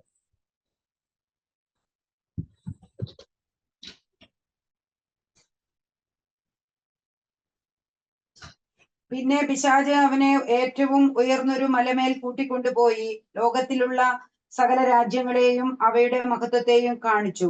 വീണു എന്നെ നമസ്കരിച്ചാൽ ഇതൊക്കെയും നിനക്ക് തരാമെന്ന് അവനോട് പറഞ്ഞു. യേശു അവനോട് സാത്താനെ, എന്നെ വിട്ടുപോ, നിന്റെ ദൈവമായ കർത്താവിനെ നമസ്കരിച്ച് അവനെ മാത്രം ആരാധിക്കാവൂ എന്ന് എഴുതിയിരിക്കുന്നുവല്ലോ എന്ന് പറഞ്ഞു. സാത്താൻ ഇവിടെ ആവശ്യപ്പെടുന്നത് എന്താണ്? I will give you everything. ഇന്നും പിശാച് മനുഷ്യനെ പറഞ്ഞു പറ്റിക്കുന്ന പണിയായത്. സാക്ഷാൽ യേശുവിന്റെ അടുക്കൽ വന്നിട്ട്, മനുഷ്യ സാദൃശ്യത്തിൽ ലോകത്തിൽ വെളിപ്പെട്ട ക്രിസ്തുയേശുവിന്റെ അടുക്കൽ വന്നിട്ട് ഈ ലോകത്തെയും അതിന്റെ മഹത്വത്തെയെല്ലാം പെട്ടെന്നൊരു ഗിമിക്ക് പോലെ കാണിച്ചിട്ട് ഇത് മുഴുവൻ നിനക്ക് തരാം, ഒരു കണ്ടീഷനേ ഉള്ളൂ, നീ എന്നെ ഒന്ന് വീണ് നമസ്കരിച്ചാൽ മതി. എത്രയോ പേരെ പിശാച് ഇതുപോലെ വീഴ്ത്തിയിട്ടുണ്ടെന്നറിയാമോ? ഇങ്ങനെയാണ് പിശാച് പലരെയും വീഴ്ത്തുന്നത്. പലതും ഓഫർ ചെയ്തുകൊണ്ട്, പലതും കാണിച്ചുകൊണ്ട് തിന്മ ചെയ്യുവാനായി മനുഷ്യരെ ഈ രീതിയിലാണ് പിശാച് പ്രേരിപ്പിക്കുന്നത്. സാക്ഷാൽ യേശുവിന്റെ അടുക്കൽ വന്ന് ഈ രീതിയിലാണ് ഇടപെട്ടതെങ്കിൽ സാധാരണ മനുഷ്യന്റെ അവസ്ഥ നമുക്കൊന്ന് ചിന്തിക്കാവുന്നതേ ഉള്ളൂ. എന്താണ് പിശാച് പറയുന്നത്? ഈ കാണുന്നതെല്ലാം നിനക്ക് തന്നേക്കാം, ഇത് മുഴുവൻ നിനക്ക് തരാം, നീ ഒരു കാര്യം. അപ്പൊ എത്രമാത്രം അവൻ ആരാധന ആഗ്രഹിക്കുന്നു. സാത്താൻ ആരാധന ആഗ്രഹിക്കുന്നു. വാസ്തവത്തിൽ സാത്താന്റെ വാക്ക് കൈക്കൊണ്ട് കഴിഞ്ഞാൽ ആ നിമിഷം മുതൽ അവന്റെ അടിമയായി മാറുകയാണ്. അത് യേശു നന്നായിട്ട് മനസ്സിലാക്കി. തന്റെ മുമ്പിൽ നിൽക്കുന്നത് ആരാണെന്നും തന്നോട് കമ്മ്യൂണിക്കേറ്റ് ചെയ്യുന്ന ആരാണെന്നും, കാരണം ആ പരീക്ഷാ സമയങ്ങളിൽ അവനിൽ നിന്ന് വന്ന ഓരോ കാര്യങ്ങളും എടുത്തു പഠിച്ചാൽ അതെല്ലാം അവനെ ദൈവത്തിൽ നിന്നും പിതാവിന്റെ ആ കമ്മ്യൂണിയനിൽ നിന്നും അവനെ അകറ്റുന്നതായിരുന്നു. അത് യേശു തിരിച്ചറിഞ്ഞുകൊണ്ട് തന്നോട് സംസാരിക്കുന്നവൻ ആരാണെന്ന് നന്നായി യേശു തിരിച്ചറിഞ്ഞു. ഇതാണ് ഹവ്വയും അല്ലെങ്കിൽ ആദമും യേശുവും തമ്മിലുള്ള വ്യത്യാസം. ആദമും ഹവ്വയും തിരിച്ചറിഞ്ഞില്ല, തോട്ടത്തിന്റെ നടുവിലുള്ള വൃക്ഷഫലം തിന്നാൽ നിങ്ങൾ മരിക്കുകയില്ല നിശ്ചയമെന്ന് പറഞ്ഞപ്പോൾ അതിന്റെ പിന്നിൽ പ്രവർത്തിക്കുന്ന ആള് പിശാചാണെന്ന് ആദമിനും ഹവ്വയ്ക്കും തിരിച്ചറിയാൻ കഴിഞ്ഞില്ല. എന്നാൽ യേശു കർത്താവ് പരിജ്ഞാനത്തിൽ അത് തിരിച്ചറിഞ്ഞപ്പോൾ, ആമേൻ, യേശു കൊടുക്കുന്ന മറുപടി ശ്രദ്ധിക്കുക. ആരാധന ആർക്കു മാത്രമേ ഉള്ളൂ? അത് സൃഷ്ടാവാം ദൈവത്തിന് മാത്രമേ ആരാധനയുള്ളൂ. മനുഷ്യൻ ദൈവത്തെ ആരാധിക്കേണ്ടതിന് ദൈവം മനുഷ്യനെ സൃഷ്ടിച്ചു. എന്നാൽ സാത്താൻ എപ്പോഴും ആഗ്രഹിക്കുന്നുണ്ട് സാത്താനെ മനുഷ്യർ ആരാധിക്കണമെന്ന്. അതിനുവേണ്ടി അവൻ ആമേൻ എന്തും ചെയ്യുവാൻ, മനുഷ്യരുടെ തന്നിലേക്ക് അടുപ്പിക്കുവാൻ, എന്ത് കാര്യം ചെയ്യുവാനും പിശാച് മുന്നോട്ട് വരുന്നുണ്ട്. ഇന്ന് നമ്മൾ ലോകത്തിലേക്കൊന്ന് നോക്കിയാൽ അന്ത്യകാലം അടുക്കുമ്പോൾ സാത്താന്റെ ആരാധന വ്യാപകമായി ലോകത്തിൽ ഒട്ടുമുക്കാലിടങ്ങളിലും നടക്കുന്നു. ഈ കൊച്ചു കേരളത്തിലടക്കം എല്ലാ മെട്രോ സിറ്റികളിലും, എനിക്ക് തോന്നുന്നു ഇന്നത്തെ ന്യൂസിൽ പോലും ഉണ്ടായിരുന്നു, എല്ലാ മെട്രോ സിറ്റികളിലും സാത്താന്യ ആരാധനകൾ നടക്കുന്നു. സാത്താൻ ആരാധന ആഗ്രഹിക്കുന്നു. അവനെ ആരാധിക്കാൻ മനുഷ്യരെ ഏത് ഹീന കാര്യവും ചെയ്താൽ അവന് പ്രസാദമാണ്. അവിടുത്തെ ആരാധനാ രീതികളെ കുറിച്ചൊക്കെ കേട്ടാൽ വളരെ അഗ്ലിയാണ്. അവൻ ബ്ലാക്ക് മാസ് എന്നൊക്കെയാണ് അതിന് പറയുന്നത്. അതൊന്നും നമുക്ക് ചിന്തിക്കാൻ പോലും കഴിയുന്ന കാര്യങ്ങളല്ല. രാത്രി 12 മണിക്ക് അവർ പ്രാർത്ഥിക്കുന്നത്. അവരുടെ പ്രാർത്ഥനയെ കുറിച്ച് അവരുടെ ആ കെട്ടുപാടിൽ നിന്ന് പുറത്തു വന്ന വ്യക്തികൾ സാക്ഷ്യം പറയുന്നുണ്ട്. അവരുടെ പ്രാർത്ഥന എന്താണെന്നറിയാമോ? ലോകത്തിലുള്ള ദൈവസഭകളെല്ലാം ചിതറണം, ഐക്യത ഉണ്ടാകരുത്. രാത്രി 12 മണിക്ക് അവരിരുന്ന് പ്രാർത്ഥിക്കുന്നതാണ്. യേശുക്രിസ്തുവിന്റെ ക്രൂശ് മരണത്തിലൂടെ രക്ഷ പ്രാപിച്ച വിശ്വാസികളെല്ലാം അന്യോന്യം ഐക്യതയില്ലാതെ ചിതറിപ്പോകണം. ഇതാണ് അവരുടെ പ്രാർത്ഥന. ഞാൻ പറയുന്നതിന്റെ അർത്ഥം, സാത്താൻ ഇന്ന് ശക്തമായിട്ട് മനുഷ്യരുടെ ഇടയിൽ പ്രവർത്തിക്കുന്നുണ്ട്. അവന്റെ ലക്ഷ്യമെന്ന് പറയുന്നത് ജീവനുള്ള ദൈവത്തെങ്കിലേക്ക് മനുഷ്യർ എത്തരുത്, ദൈവം ഒരുക്കിയിരിക്കുന്ന രക്ഷയിലേക്ക് മനുഷ്യൻ എത്തരുത്. എന്തെങ്കിലും ഒരു നോർമൽ രീതിയിൽ ആരാധിക്കുന്നത് കൊണ്ടോ വ്യവസ്ഥ പ്രകാരമല്ലാത്ത ഒരു ആരാധനയ്ക്കും പിശാചിന് വിഷയമല്ല.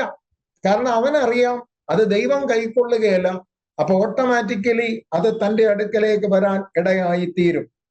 ആമേൻ, സ്തോത്രം. അപ്പോൾ സാത്താനെ കുറിച്ച് ഞാൻ പറയുന്നത് എന്താന്ന് വെച്ചാൽ, സാത്താൻ എന്ന് പറയുന്നത് ദൈവത്തിന് അതീതനായി നിൽക്കുന്ന ഒരു ശക്തിയല്ല. ദൈവം കൊടുത്തിരിക്കുന്ന ആ ശക്തിക്കുള്ളിൽ മാത്രമേ അവന് പ്രവർത്തിക്കാൻ സാധിക്കുകയുള്ളൂ. അവന്റെ പ്രവർത്തനത്തിന് ദൈവം സ്വാതന്ത്ര്യം കൊടുത്തിട്ടുണ്ട്. ഇന്ന് അവന്റെ പ്രവൃത്തി മണ്ഡലം എന്ന് പറയുന്നത് ഭൂമിയാണ്. ഭൂമിയിൽ അവൻ ശക്തമായിട്ട് പ്രവർത്തിച്ചു കൊണ്ടിരിക്കുന്നു. ഒരു സമയം ദൈവത്തിന് കൊടുത്തിട്ടുണ്ട്. ആ ടൈം നമ്മളല്ല തീരുമാനിച്ചിരിക്കുന്ന, ദൈവമാണ്. ഭൂമിയിൽ പിശാചിനും അവന്റെ ദൂതന്മാർക്കും പ്രവർത്തിക്കുവാൻ, അത് അശുദ്ധാത്മാക്കളായിട്ടും അത് ഡീമൻസ് ആയിട്ടും, ആമേൻ, സ്തോത്രം, ഒക്കെ പല രീതിയിൽ നമുക്ക് കാണാൻ കഴിയുന്നുണ്ട്. അവർക്ക് ഭൂമിയിൽ പ്രവർത്തിക്കാൻ ദൈവം ഒരു പർട്ടിക്കുലർ ടൈം കൊടുത്തിട്ടുണ്ട്. ആ ടൈം മാത്രമേ അവർക്ക് അനുവദനീയമായിട്ടുള്ളൂ. ആമേൻ. നമുക്കൊരു വാക്യം വായിക്കാം ആ ടൈമിനെ കുറിച്ച്. മത്തായി സുവിശേഷം 8-ാം അധ്യായം 29-ാം വാക്യം.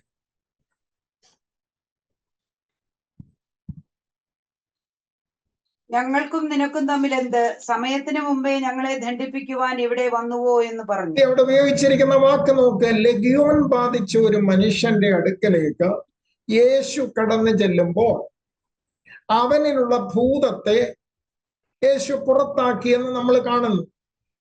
എന്നാൽ യേശു കർത്താവ് ഗരസേനന്റെ നാട്ടിലേക്ക് ചെല്ലുമ്പോൾ അവനെ സ്വീകരിക്കുവാൻ ആ കടൽക്കരയിൽ നിൽക്കുന്നത് ഈ ലെഗിയോൻ ബാധിച്ചവനാണ്.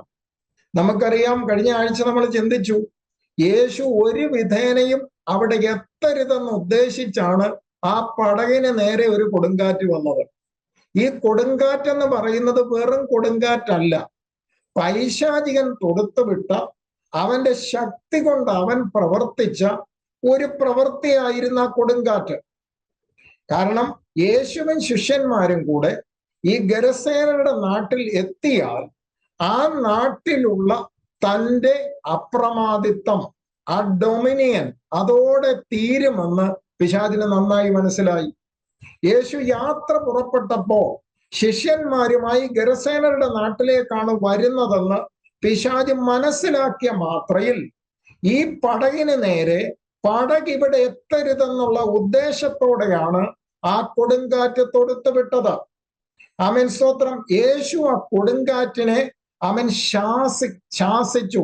ശാസിക്കുന്നത് ആരെയാ? നമ്മള് പിശാചിനെയാണ് ശാസിക്കുന്നത്. അപ്പോൾ അതിന്റെ പിന്നിൽ പ്രവർത്തിച്ച പൈശാചിക ശക്തിയാണ് യേശു എഴുന്നേറ്റ് ശാസിച്ചത്.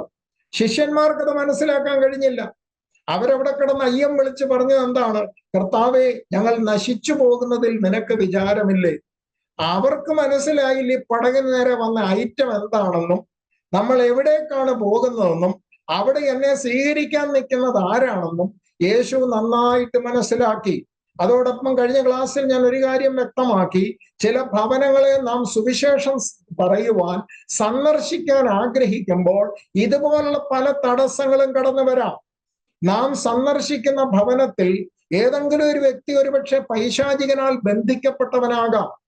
അപ്പോൾ ആ അവനിലുള്ള പൈശാചിക ശക്തി ഒരു കാരണവശാലും ദൈവമക്കളായവർ, അധികാരമുള്ളവർ, അവൻ ആ ഭവനത്തിൽ എത്താതിരിക്കാനുള്ള സകല തന്ത്രവും തടസ്സവും പിശാച് കൊണ്ടുവന്നിടുമെന്ന് സുവിശേഷം അറിയിക്കാൻ നടക്കുന്നവർ വളരെ ശ്രദ്ധിക്കേണ്ടതത്രേ. എന്നാൽ ദൈവം തന്ന അധികാരത്തോടുകൂടി ഞാനും നിങ്ങളും അതിനൊരു ചലഞ്ചിങ് ആയിട്ട് മുമ്പോട്ട് പോയെങ്കിൽ മാത്രമേ യേശു ജയമെടുത്തതുപോലെ എനിക്ക് നിങ്ങൾക്കും ജയമെടുക്കാൻ സാധിക്കുകയുള്ളൂ. യേശു തന്റെ ജീവിതത്തിലൂടെ നമുക്ക് കാണിച്ചു തരുന്ന ചില മാതൃകയുണ്ട്.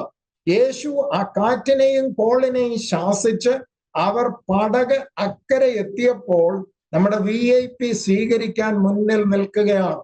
അവിടെ വേറെ ആരുമില്ല. സ്വീകരിക്കാൻ നമ്മുടെ ലെഗിയോൻ ബാധിച്ചവൻ നിൽക്കുകയാണ്. അവൻ ചോദിച്ച ഒരു ചോദ്യമുണ്ട്. സർ, അവൻ വിളിച്ചത് അങ്ങനെ, മഹോന്നതനായ ദൈവത്തിന്റെ പുത്ര, സമയത്തിന് മുമ്പ് ഇങ്ങ് എത്തിയോ? എന്താ അതിന്റെ അർത്ഥം? അവർക്ക് ഈ ഭൂമിയിൽ പ്രവർത്തിക്കുവാൻ ദൈവം ഒരു സമയം കൊടുത്തിട്ടുണ്ട്. അപ്പൊ ഈ ലെഗിയോൻ ചോദിക്കുക യേശുവിനോട്, എന്താണ് ചോദിക്കുന്നത്? ആമേൻ, ഞങ്ങൾക്ക് നരകത്തിലേക്ക് പോകാൻ സമയമായോ? സമയത്തിന് മുമ്പ് നീ ഇഞ്ഞ് വന്നോ? ആമേൻ. അതിൽ നിന്ന് നമുക്ക് മനസ്സിലാക്കാൻ കഴിയുന്നത് ഈ മനുഷ്യൻ ലെഗിയോൻ ബാധിച്ചവന്റെ ജീവിതത്തിൽ കുറെ കാലം കൂടെ അവന്റെ മേൽ വാഴാമെന്നാണ് പിശാച് ചിന്തിച്ചത്. അതിനകത്തൊരു ദൂതും ഒരു ഡെലിവറൻസും ഉണ്ട് ഇന്ന് രാത്രികാലം. എന്താണ് അതിന്റെ ഡെലിവറൻസ്? പിശാച് ബാധിച്ചും ബന്ധിച്ചും ഇരിക്കുന്ന ജീവിതങ്ങൾ, അവരെക്കുറിച്ച് പിശാച് കാൽക്കുലേറ്റ് ചെയ്ത് വെച്ചിരിക്കുന്നത് അവന്റെ ആയുസ്സം മുഴുവൻ അവനെ വാഴാമെന്നാണെങ്കിൽ, യേശു കർത്താവിന്റെ സന്ദർശനം ഒരു വ്യക്തിയുടെ ജീവിതത്തിൽ ഉണ്ടാകുമ്പോൾ, ദൈവത്തിന്റെ ദാസന്മാർ അധികാരമുള്ളവർ ഭവനത്തിൽ കാലെടുത്ത് കുത്തുമ്പോൾ അവനിലുള്ള അന്ധകാര ശക്തികൾ അഴിഞ്ഞു മാറും. പിശാചിന്റെ കണക്കുകൂട്ടലുകളെ തെറ്റിച്ചുകൊണ്ട് ആ വ്യക്തിക്ക് ഒരു പുതിയ ഭാവി തുറന്നു കൊടുക്കാൻ ആമേൻ സ്വർഗത്തിലെ ദൈവം ഇടയാക്കും. ഈ ലെഗിയോൻ ബാധിച്ചവനെ കുറിച്ച് പിശാചി കണക്ക് കൂട്ടിയിരുന്നത് അവന്റെ ആയുസ് മുഴുവൻ നശിപ്പിക്കാമെന്നാണ്. അങ്ങനെയാണ് മനുഷ്യരെ കുറിച്ച് പിശാച് എസ്റ്റിമേറ്റ് ചെയ്തിരിക്കുന്നത്. ഈ രാത്രികാലം ആ പിശാചിന്റെ കണക്കുകൂട്ടലുകളെ തെറ്റിക്കാനാണ് യേശു കർത്താവ് ഈ ലോകത്തിൽ കടന്നു വന്നത്. ലെഗിയോൻ ബാധിച്ചവനെ അവൻ ആയുഷ്കാലം മുഴുവൻ അവനെ ബന്ധിച്ച് അവനെ നാശത്തിലേക്ക് കൊണ്ടുപോകാമെന്ന് ചിന്തിച്ചിരുന്ന സ്ഥാനത്ത് യേശു അവിടെ കടന്നു എന്ന് അവനൊരു ഡെലിവറൻസ് കൊടുത്തെങ്കിൽ, ഇന്ന് ദൈവമക്കളായ നമുക്കും ദൈവം തന്നിരിക്കുന്ന അധികാര ശുശ്രൂഷ ഇത്തരക്കാരെ ബന്ധനത്തിൽ നഴിച്ച് സ്വാതന്ത്ര്യത്തിലേക്ക് നടത്തേണ്ടതിനാണ്. വിഷയം അതല്ലാത്തത് കൊണ്ട് ഞാൻ മുൻപോട്ട് കടന്നു വരട്ടെ. ഇവിടെ എന്താണ് ആമേൻ നാം വായിക്കുന്നത്? സമയത്തിന് മുൻപ് എന്ന് പറഞ്ഞാൽ ഞങ്ങൾക്ക് ഭൂമിയിൽ അനുവദിച്ച ഒരു സമയമുണ്ടെന്ന് അവർക്ക് നന്നായിട്ടറിയാം. ആ സമയപരിധിക്കുള്ളിൽ അവരാവോളം ഓവർ ടൈം ചെയ്യുകയാണ്. ഇത് ചില കാര്യങ്ങൾ നാം പറഞ്ഞല്ലോ, ആമേൻ ശത്രുവാകുന്ന പിശാചിന്റെ ആമേൻ സ്തോത്രം പ്രവർത്തികൾ മനസ്സിലാക്കിയാൽ അവൻ ഓവർ ടൈം പ്രവർത്തിക്കുക. എന്തിനു വേണ്ടി ഓവർ ടൈം പ്രവർത്തിക്കുന്നത്? മാക്സിമം ആൾക്കാരെ നരകത്തിൽ കൊണ്ടുവരും. എന്നാൽ ഈ ഒരു ചിന്ത നമുക്കില്ലെന്നുള്ളതാണ് അതിന്റെ ഒരു വേറൊരു വിഷയം. മാക്സിമം ആൾക്കാരെ യേശുവിന്റെ നിത്യതയിൽ എത്തിക്കാനുള്ള ഒരു ഓവർ ടൈം വർക്ക് നമുക്കില്ല. നോക്കുക, പിശാച് എന്താ ചെയ്തുകൊണ്ടിരിക്കുന്നത്? അവൻ ഓവർ ടൈം പ്രവർത്തിക്കുക.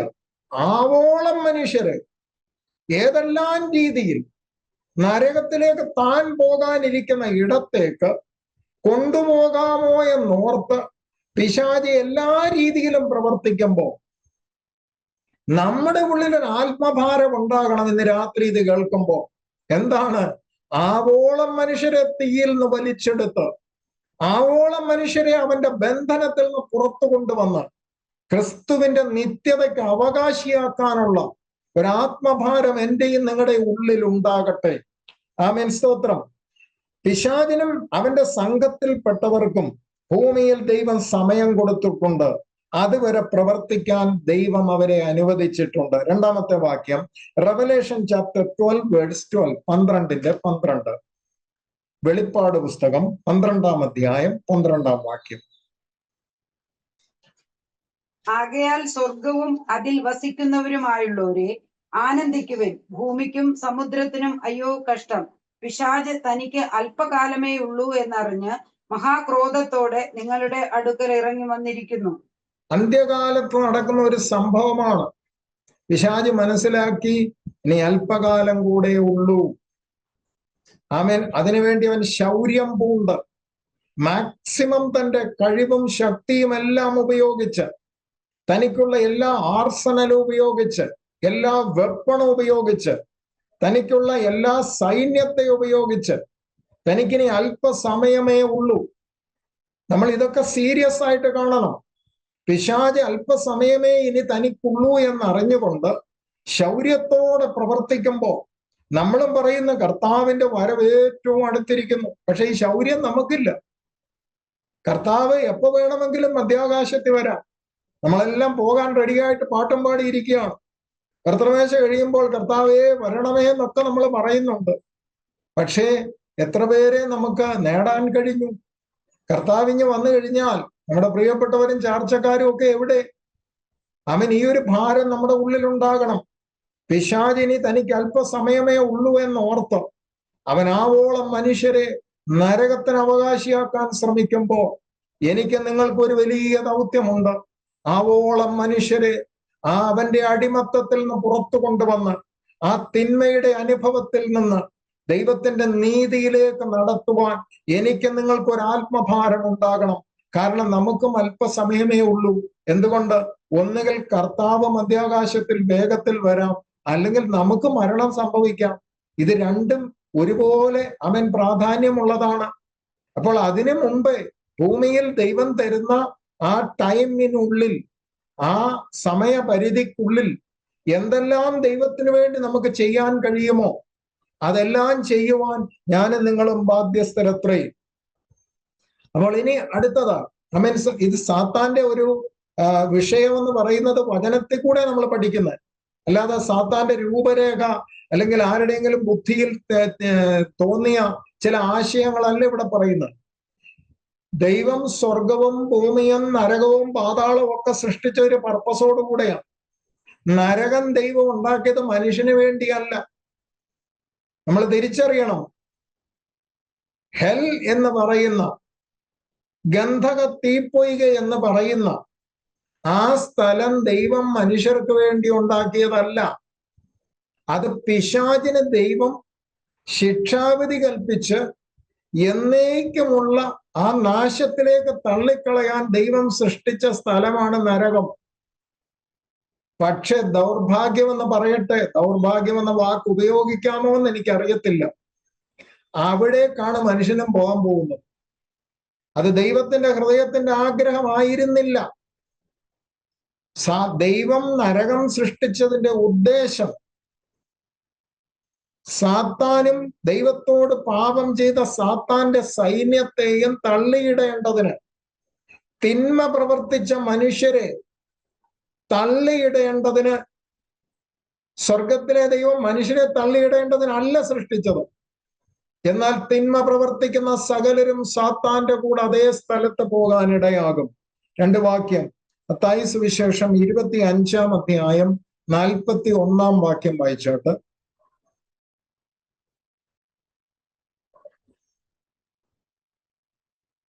പിന്നെ അവൻ ഇടത്തുള്ളവരോട്, ശപിക്കപ്പെട്ടവരെ, എന്നെ വിട്ട് പിശാചിനും അവന്റെ ദൂതന്മാർക്കും ഒരുക്കിയിരിക്കുന്ന നിത്യാഗ്നിയിലേക്ക് പോകുവിൻ.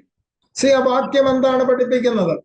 പിശാചിനും അവന്റെ ദൂതന്മാർക്കും ഒരുക്കിയിരിക്കുന്ന, അപ്പൊ ആർക്ക് വേണ്ടി ഒരുക്കിയിരുന്നതാ? പിശാചിനും അവന്റെ ദൂതന്മാർക്കും ഒരുക്കിയിരിക്കുന്ന നിത്യാഗ്നിയിലേക്ക്. ഒറിജിനലി ഹെൽ ദൈവം സൃഷ്ടിച്ചത് പിശാചിനും അവന്റെ ദൂതന്മാർക്കും വേണ്ടിയാണ്.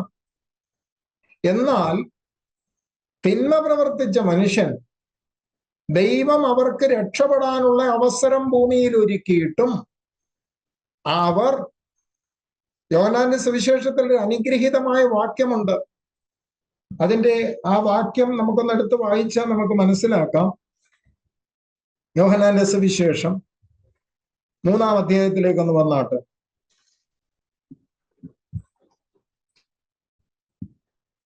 3-ാം അധ്യായം അതിന്റെ 18, 19, 20, 21. ന്യായവിധി എന്നതോ വെളിച്ചം ലോകത്തിൽ വന്നിട്ടും മനുഷ്യരുടെ പ്രവൃത്തി ദോഷമുള്ളതാകയാൽ അവർ വെളിച്ചത്തെക്കാൾ ഇരുളിനെ സ്നേഹിച്ചത് തന്നെ. ദൈവത്തിന്റെ വേർഡിക്റ്റിനെ കുറിച്ചാണ് പറയുന്നത്. ദൈവത്തിന്റെ അഡീഷണൽ വെർഡിക്റ്റ് കൊടുക്കേണ്ട ആവശ്യമില്ല എന്ന് പറഞ്ഞാൽ ഓട്ടോമാറ്റിക്കലി എങ്ങനെയാണ് കണ്ടംനേഷൻ വരുന്നത്? ദൈവം മനുഷ്യൻ രക്ഷ പ്രാപിക്കാനുള്ള, അല്ലെങ്കിൽ തിന്മയിൽ നിന്ന് ദൈവത്തെങ്കിലേക്ക് തിരിയാനുള്ള ആ മാർഗം കാണിച്ചു കൊടുത്തിട്ടുണ്ട്. അതുകൊണ്ടാണ് വളരെ വ്യക്തമായിട്ട് പറയുന്നത്, വെളിച്ചം ലോകത്തിൽ വന്നിട്ടും മനുഷ്യരുടെ പ്രവൃത്തി ദോഷമുള്ളതാകയാൽ അവർ വെളിച്ചത്തെക്കാൾ, അപ്പൊ വെളിച്ചം അവർക്കറിയാം, വെളിച്ചത്തെക്കാൾ അവരെന്തിനെ സ്നേഹിച്ചു? ഇരുളിനെ സ്നേഹിപ്പാനിടയായി. They gave the priority for the darkness. അപ്പം ലൈറ്റ് അവിടെ ഉണ്ടായിട്ടും, ആരാ ലൈറ്റ്? യേശു. യേശു ലൈറ്റായിട്ട് ലോകത്തിൽ വന്നിട്ടും ഈവിൾ അല്ലെങ്കിൽ തിന്മ അല്ലെങ്കിൽ ഡാർക്ക്നെസ്, അതാണ് മനുഷ്യൻ കൂടുതൽ ഇത് ആരോടാ പറഞ്ഞെന്നുള്ളതും വളരെ പ്രസക്തിയുള്ളതാണ്. ആരോടാ പറഞ്ഞത്? നിക്കോദേമോസിനോട്. എന്തുകൊണ്ടത് പറഞ്ഞു? നിക്കോദേമോസ് രാത്രിയിലാണ് വന്നത്. രാത്രിയിൽ വന്ന നിക്കോദേമോസിനോട് കർത്താവ് പറയുകയാണ്, അവൻ എന്താണ് പറയുന്നത്?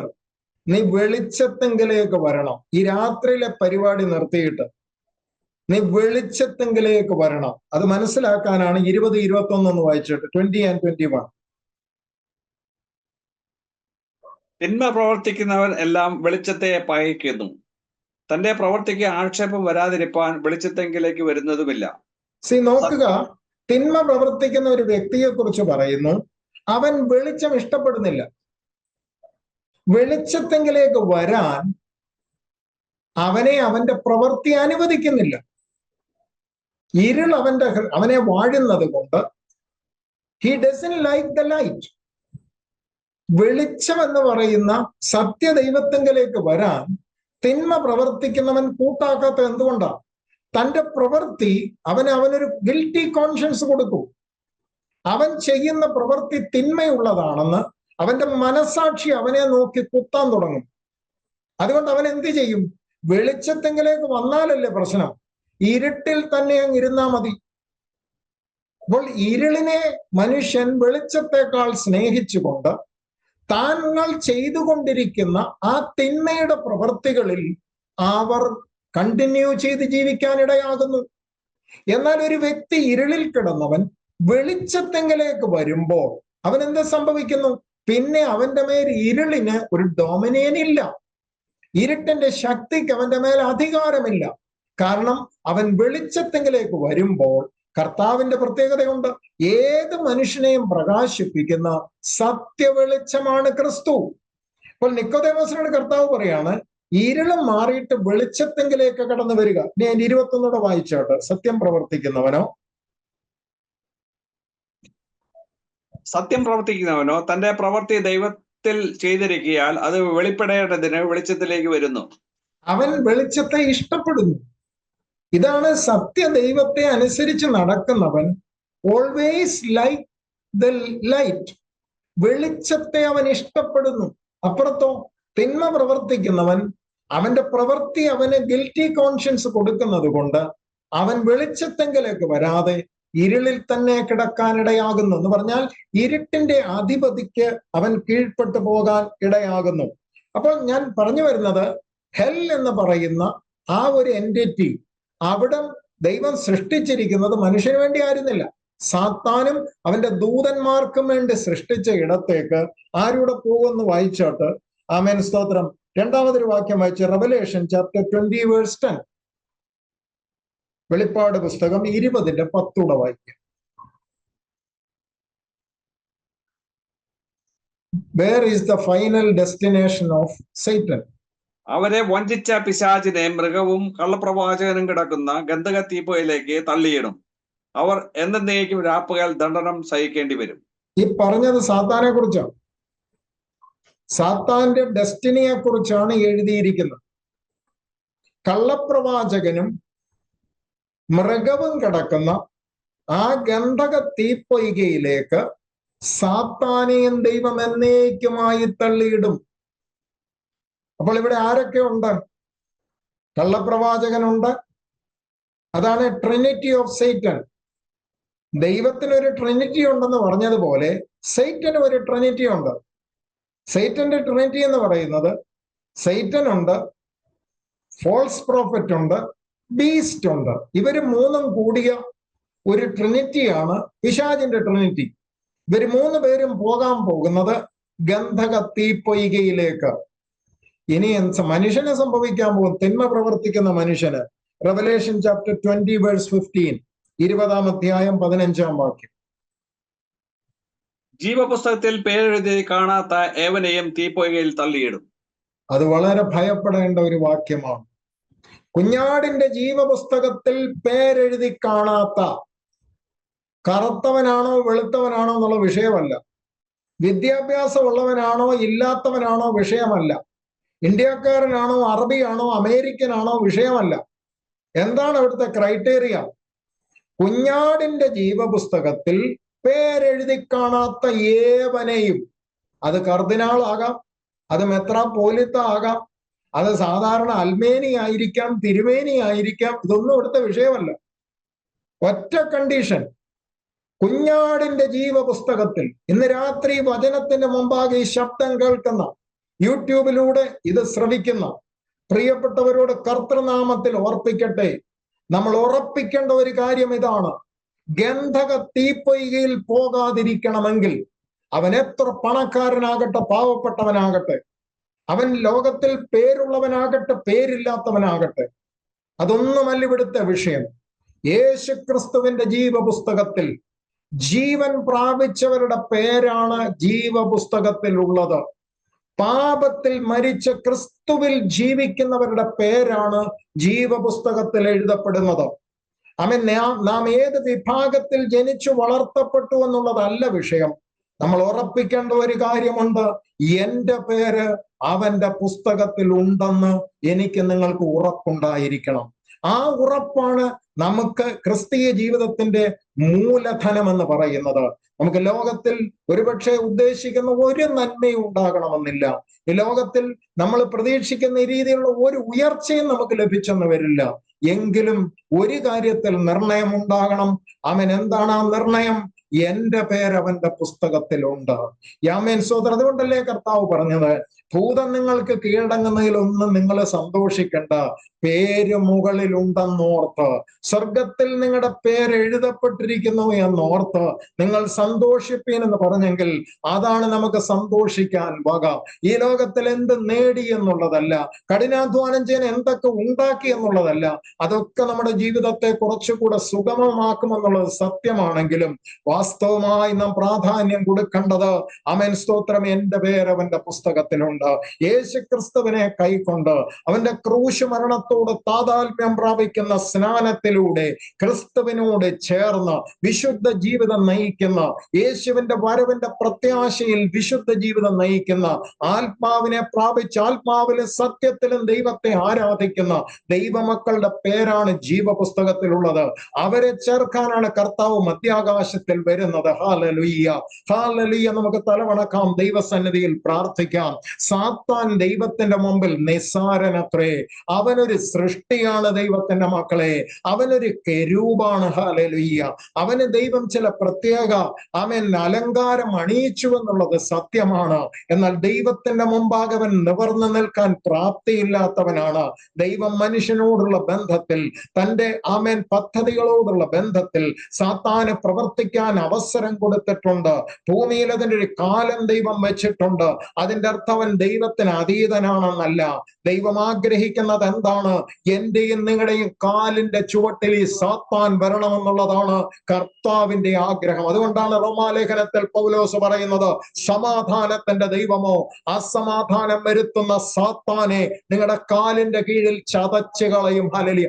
ഞാനും നിങ്ങളും കാണേണ്ട സാത്താന്റെ സ്ഥലം എന്റെയും നിങ്ങളുടെയും കാലിന്റെ ചുവട്ടിലെത്രേ. ഞാനും നിങ്ങളും അവനെ പൊക്കി കാണരുത്, അവന്റെ പേര് ഉയർത്തരുത്. അവൻ നിസ്സാരനാണെന്ന് ഈ രാത്രികാലം വിളിച്ചു പറയട്ടെ.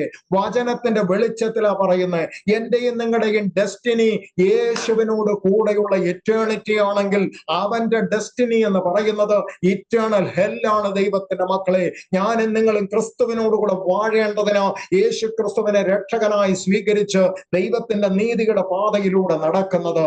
സാത്താൻ അവന്റെ ദൂതന്മാർക്ക് ഒരുക്കിയിരിക്കുന്ന നിത്യാഗ്നി ഒഴിഞ്ഞു പോകാൻ സ്വർഗം ക്രിസ്തുയേശുവിലൂടെ നമ്മെ സ്നേഹിച്ചു. സാത്താന്റെ അടിമത്തത്തിൽ കിടന്നിരുന്ന നമ്മെ ആ ഇരുട്ടിന്റെ ആധിപത്യത്തിൽ നിന്ന് വിടുവിച്ച് തന്റെ സ്നേഹസ്വരൂപനായ പുത്രന്റെ രാജ്യത്തിലാക്കിയ പിതാവിനെ സന്തോഷത്തോടെ നാം സ്തോത്രം ചെയ്യണം. കാരണം അവൻ നമുക്ക് വേണ്ടി വില മുടക്കി. അവന്റെ പുസ്തകത്തിൽ നമ്മുടെ പേരെഴുതി. ജീവിതത്തിൽ കണ്ണുനീര് വരുമ്പോഴും, ജീവിതത്തിൽ രോഗം വരുമ്പോഴും, എല്ലാം പ്രതികൂലമാകുമ്പോഴും സ്തോത്രം ചെയ്തു കൊള്ളണം. നിന്റെ പേര് സ്വർഗത്തിലുണ്ട്, നിന്റെ പേര് ജീവപുസ്തകത്തിലുണ്ട്. അവരെ ചേർക്കാനാ കർത്താവ് വരുന്നത്. ഹല്ലേലൂയ. ഭാഗ്യകരമായ പ്രത്യാശയ ദൈവം നൽകി തന്നിരിക്കുന്നത്. പിശാചിന്റെ നഗ്നത എന്ന് രാത്രികാലം അവൻ വെളിപ്പെടുത്തുന്നത്. അവൻ നമ്മുടെ മുമ്പാകെ നിൽപ്പാൻ അവന് കഴിവില്ല. ദൈവത്തിന്റെ മക്കളെ, യാക്കോബ് അതല്ലേ പറഞ്ഞ്, ദൈവത്തിന് നിങ്ങൾ കീഴടങ്ങുവിൻ, പിശാചിനോട് എതിർത്ത് നിൽപ്പിൻ, അവൻ നിങ്ങളെ വിട്ട് ഓടിപ്പോകും. അവൻ നമ്മുടെ 7 അയലോക്കത്ത് അടുക്കത്തില്ല. ഹല്ലേലൂയ. ഒരു ബാധയും നിന്റെ കൂടാരത്തെ അടുക്കില്ല, ഒരു ദോഷവും നിനക്ക് തട്ടില്ല. കർത്താവ് പറഞ്ഞില്ലേ, പാമ്പുകളെയും തേളുകളെയും ശത്രുവിന്റെ സകല ബലത്തെയും ചവിട്ടുവാൻ ഞാൻ നിങ്ങൾക്ക് അധികാരം തരുന്നു, ഒന്നും നിങ്ങൾക്കൊരു ദോഷവും വരുത്തുകയില്ല. ആത്മശക്തി പ്രാപിച്ച ദൈവത്തിന്റെ മക്കളോട് പറയട്ടെ, നിന്നിലുള്ള വ്യാപാര ശക്തി പൈശാചിക ശക്തിയെ കീഴ്പ്പെടുത്താനുള്ള ദൈവത്തിന്റെ വ്യാപാര ശക്തി അത്രേ. ഒരുമിച്ച് നമുക്ക് ദൈവത്തോട് പ്രാർത്ഥിക്കാം. എല്ലാവരും ഒന്ന് പ്രാർത്ഥിച്ചാട്ട്, ഒരു ഉറപ്പും നിർണയവും പ്രാപിച്ചാട്ട്. ഇന്ന് രാത്രി നിർണയമില്ലാത്തവർ ജീവിതം കർത്താവിന് വിട്ടുകൊടുത്താട്ട് മുൻപാട്ട് അവന്റെ കർത്തൃത്വത്തിന്റെ കീഴിലായി തീരെ. ഹല്ലേലൂയ.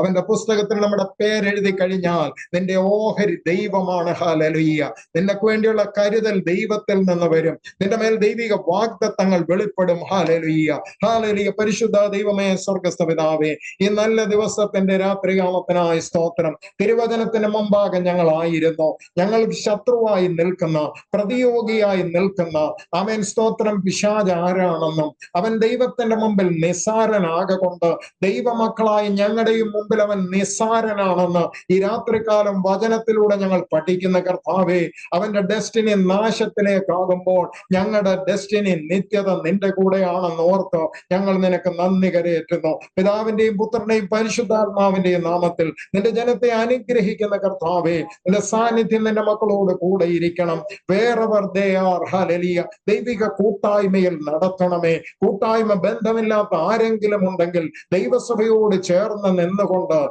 പ്രത്യാശ പുതുക്കാൻ ഇടയാക്കണമെന്ന് അടിയൻ ദൈവത്തോട് പ്രാർത്ഥിക്കുന്നു. വചന പരിജ്ഞാനം നൽകി കൊടുക്കണമെന്ന് പ്രാർത്ഥിക്കുന്നു. തിരുവെഴുത്തുകളെ ഗ്രഹിക്കാൻ ബുദ്ധിയെ തുറക്കണമെന്ന് ദൈവത്തോട് പ്രാർത്ഥിക്കുന്നു. ലഭിച്ച ദൈവകൃപയുടെ അളവറ്റ വലിപ്പം എത്രയെന്ന് ഗ്രഹിപ്പാൻ അവിടുന്ന് സഹായിക്കണമെന്ന് പ്രാർത്ഥിക്കുന്നു. ശാരീരിക ക്ലേശങ്ങൾ അനുഭവിക്കുന്ന ആരെങ്കിലും ഉണ്ടെങ്കിൽ യേശുവിന്റെ നാമത്തിൽ സൗഖ്യം പ്രാപിക്കട്ടെ. ഹല്ലേലൂയ. ആമേൻ. സ്തോത്രം. നിന്റെ മുഖമേറ്റ് നിന്നോട് പഠിക്കുമ്പോൾ ഞങ്ങളുടെ ആത്മാക്കൾക്ക് ആശ്വാസം തരുന്ന ദൈവത്തിനായി സ്തോത്രം കരയേറ്റുന്നു. നിന്റെ നാമത്തിൽ നിന്റെ മക്കളെ എല്ലാം അനുഗ്രഹിക്കുന്നു. തലമുറകൾക്ക് വേണ്ടി പ്രാർത്ഥിക്കുന്നു. കുടുംബജീവിതത്തെ അനുഗ്രഹിക്കുന്നു. ഔദ്യോഗിക മേഖലകളെ അനുഗ്രഹിക്കുന്നു. വരുമാന മാർഗങ്ങളെ അനുഗ്രഹിക്കുന്നു. ആരോഗ്യത്തെ അനുഗ്രഹിക്കുന്ന കർത്താവേ, ഹല്ലേലൂയ. നിന്റെ സൗഖ്യം നിന്റെ മക്കളിൽ വ്യാപരിക്കണമേ. നിന്റെ ബലം അവരോട് കൂടെ ഇരുന്നു കൊണ്ട് അവരെ ഏൽപ്പിച്ചിരിക്കുന്നതൊക്കെയും വിശ്വസ്തയോടെ ചെയ്യുവാൻ സ്വർഗത്തിലെ ദൈവം സഹായിക്കണമെന്ന് പ്രാർത്ഥിക്കുന്നു. ഞങ്ങൾക്ക് നൽകി തന്ന ദൈവകൃപയ്ക്കായി സ്തോത്രം.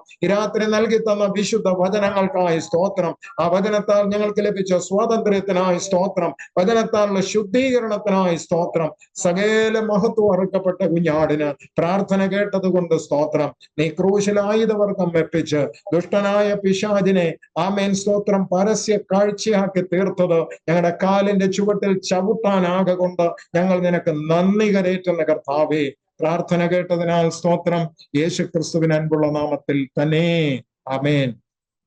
നമ്മുടെ പിതാവായ ദൈവത്തിന്റെ സ്നേഹവും കർത്താവായ യേശു ക്രിസ്തുവിന്റെ കൃപയും പരിശുദ്ധാത്മാവിന്റെ കൂട്ടായ്മയും നമ്മോടും ഭൂലോകം പാടുമുള്ള സകല വിശുദ്ധന്മാരോടും grace and truth Christian minister പ്രവർത്തനങ്ങളോടും ഇന്നും എന്നേക്കും ഉണ്ടാകുമാറാകട്ടെ.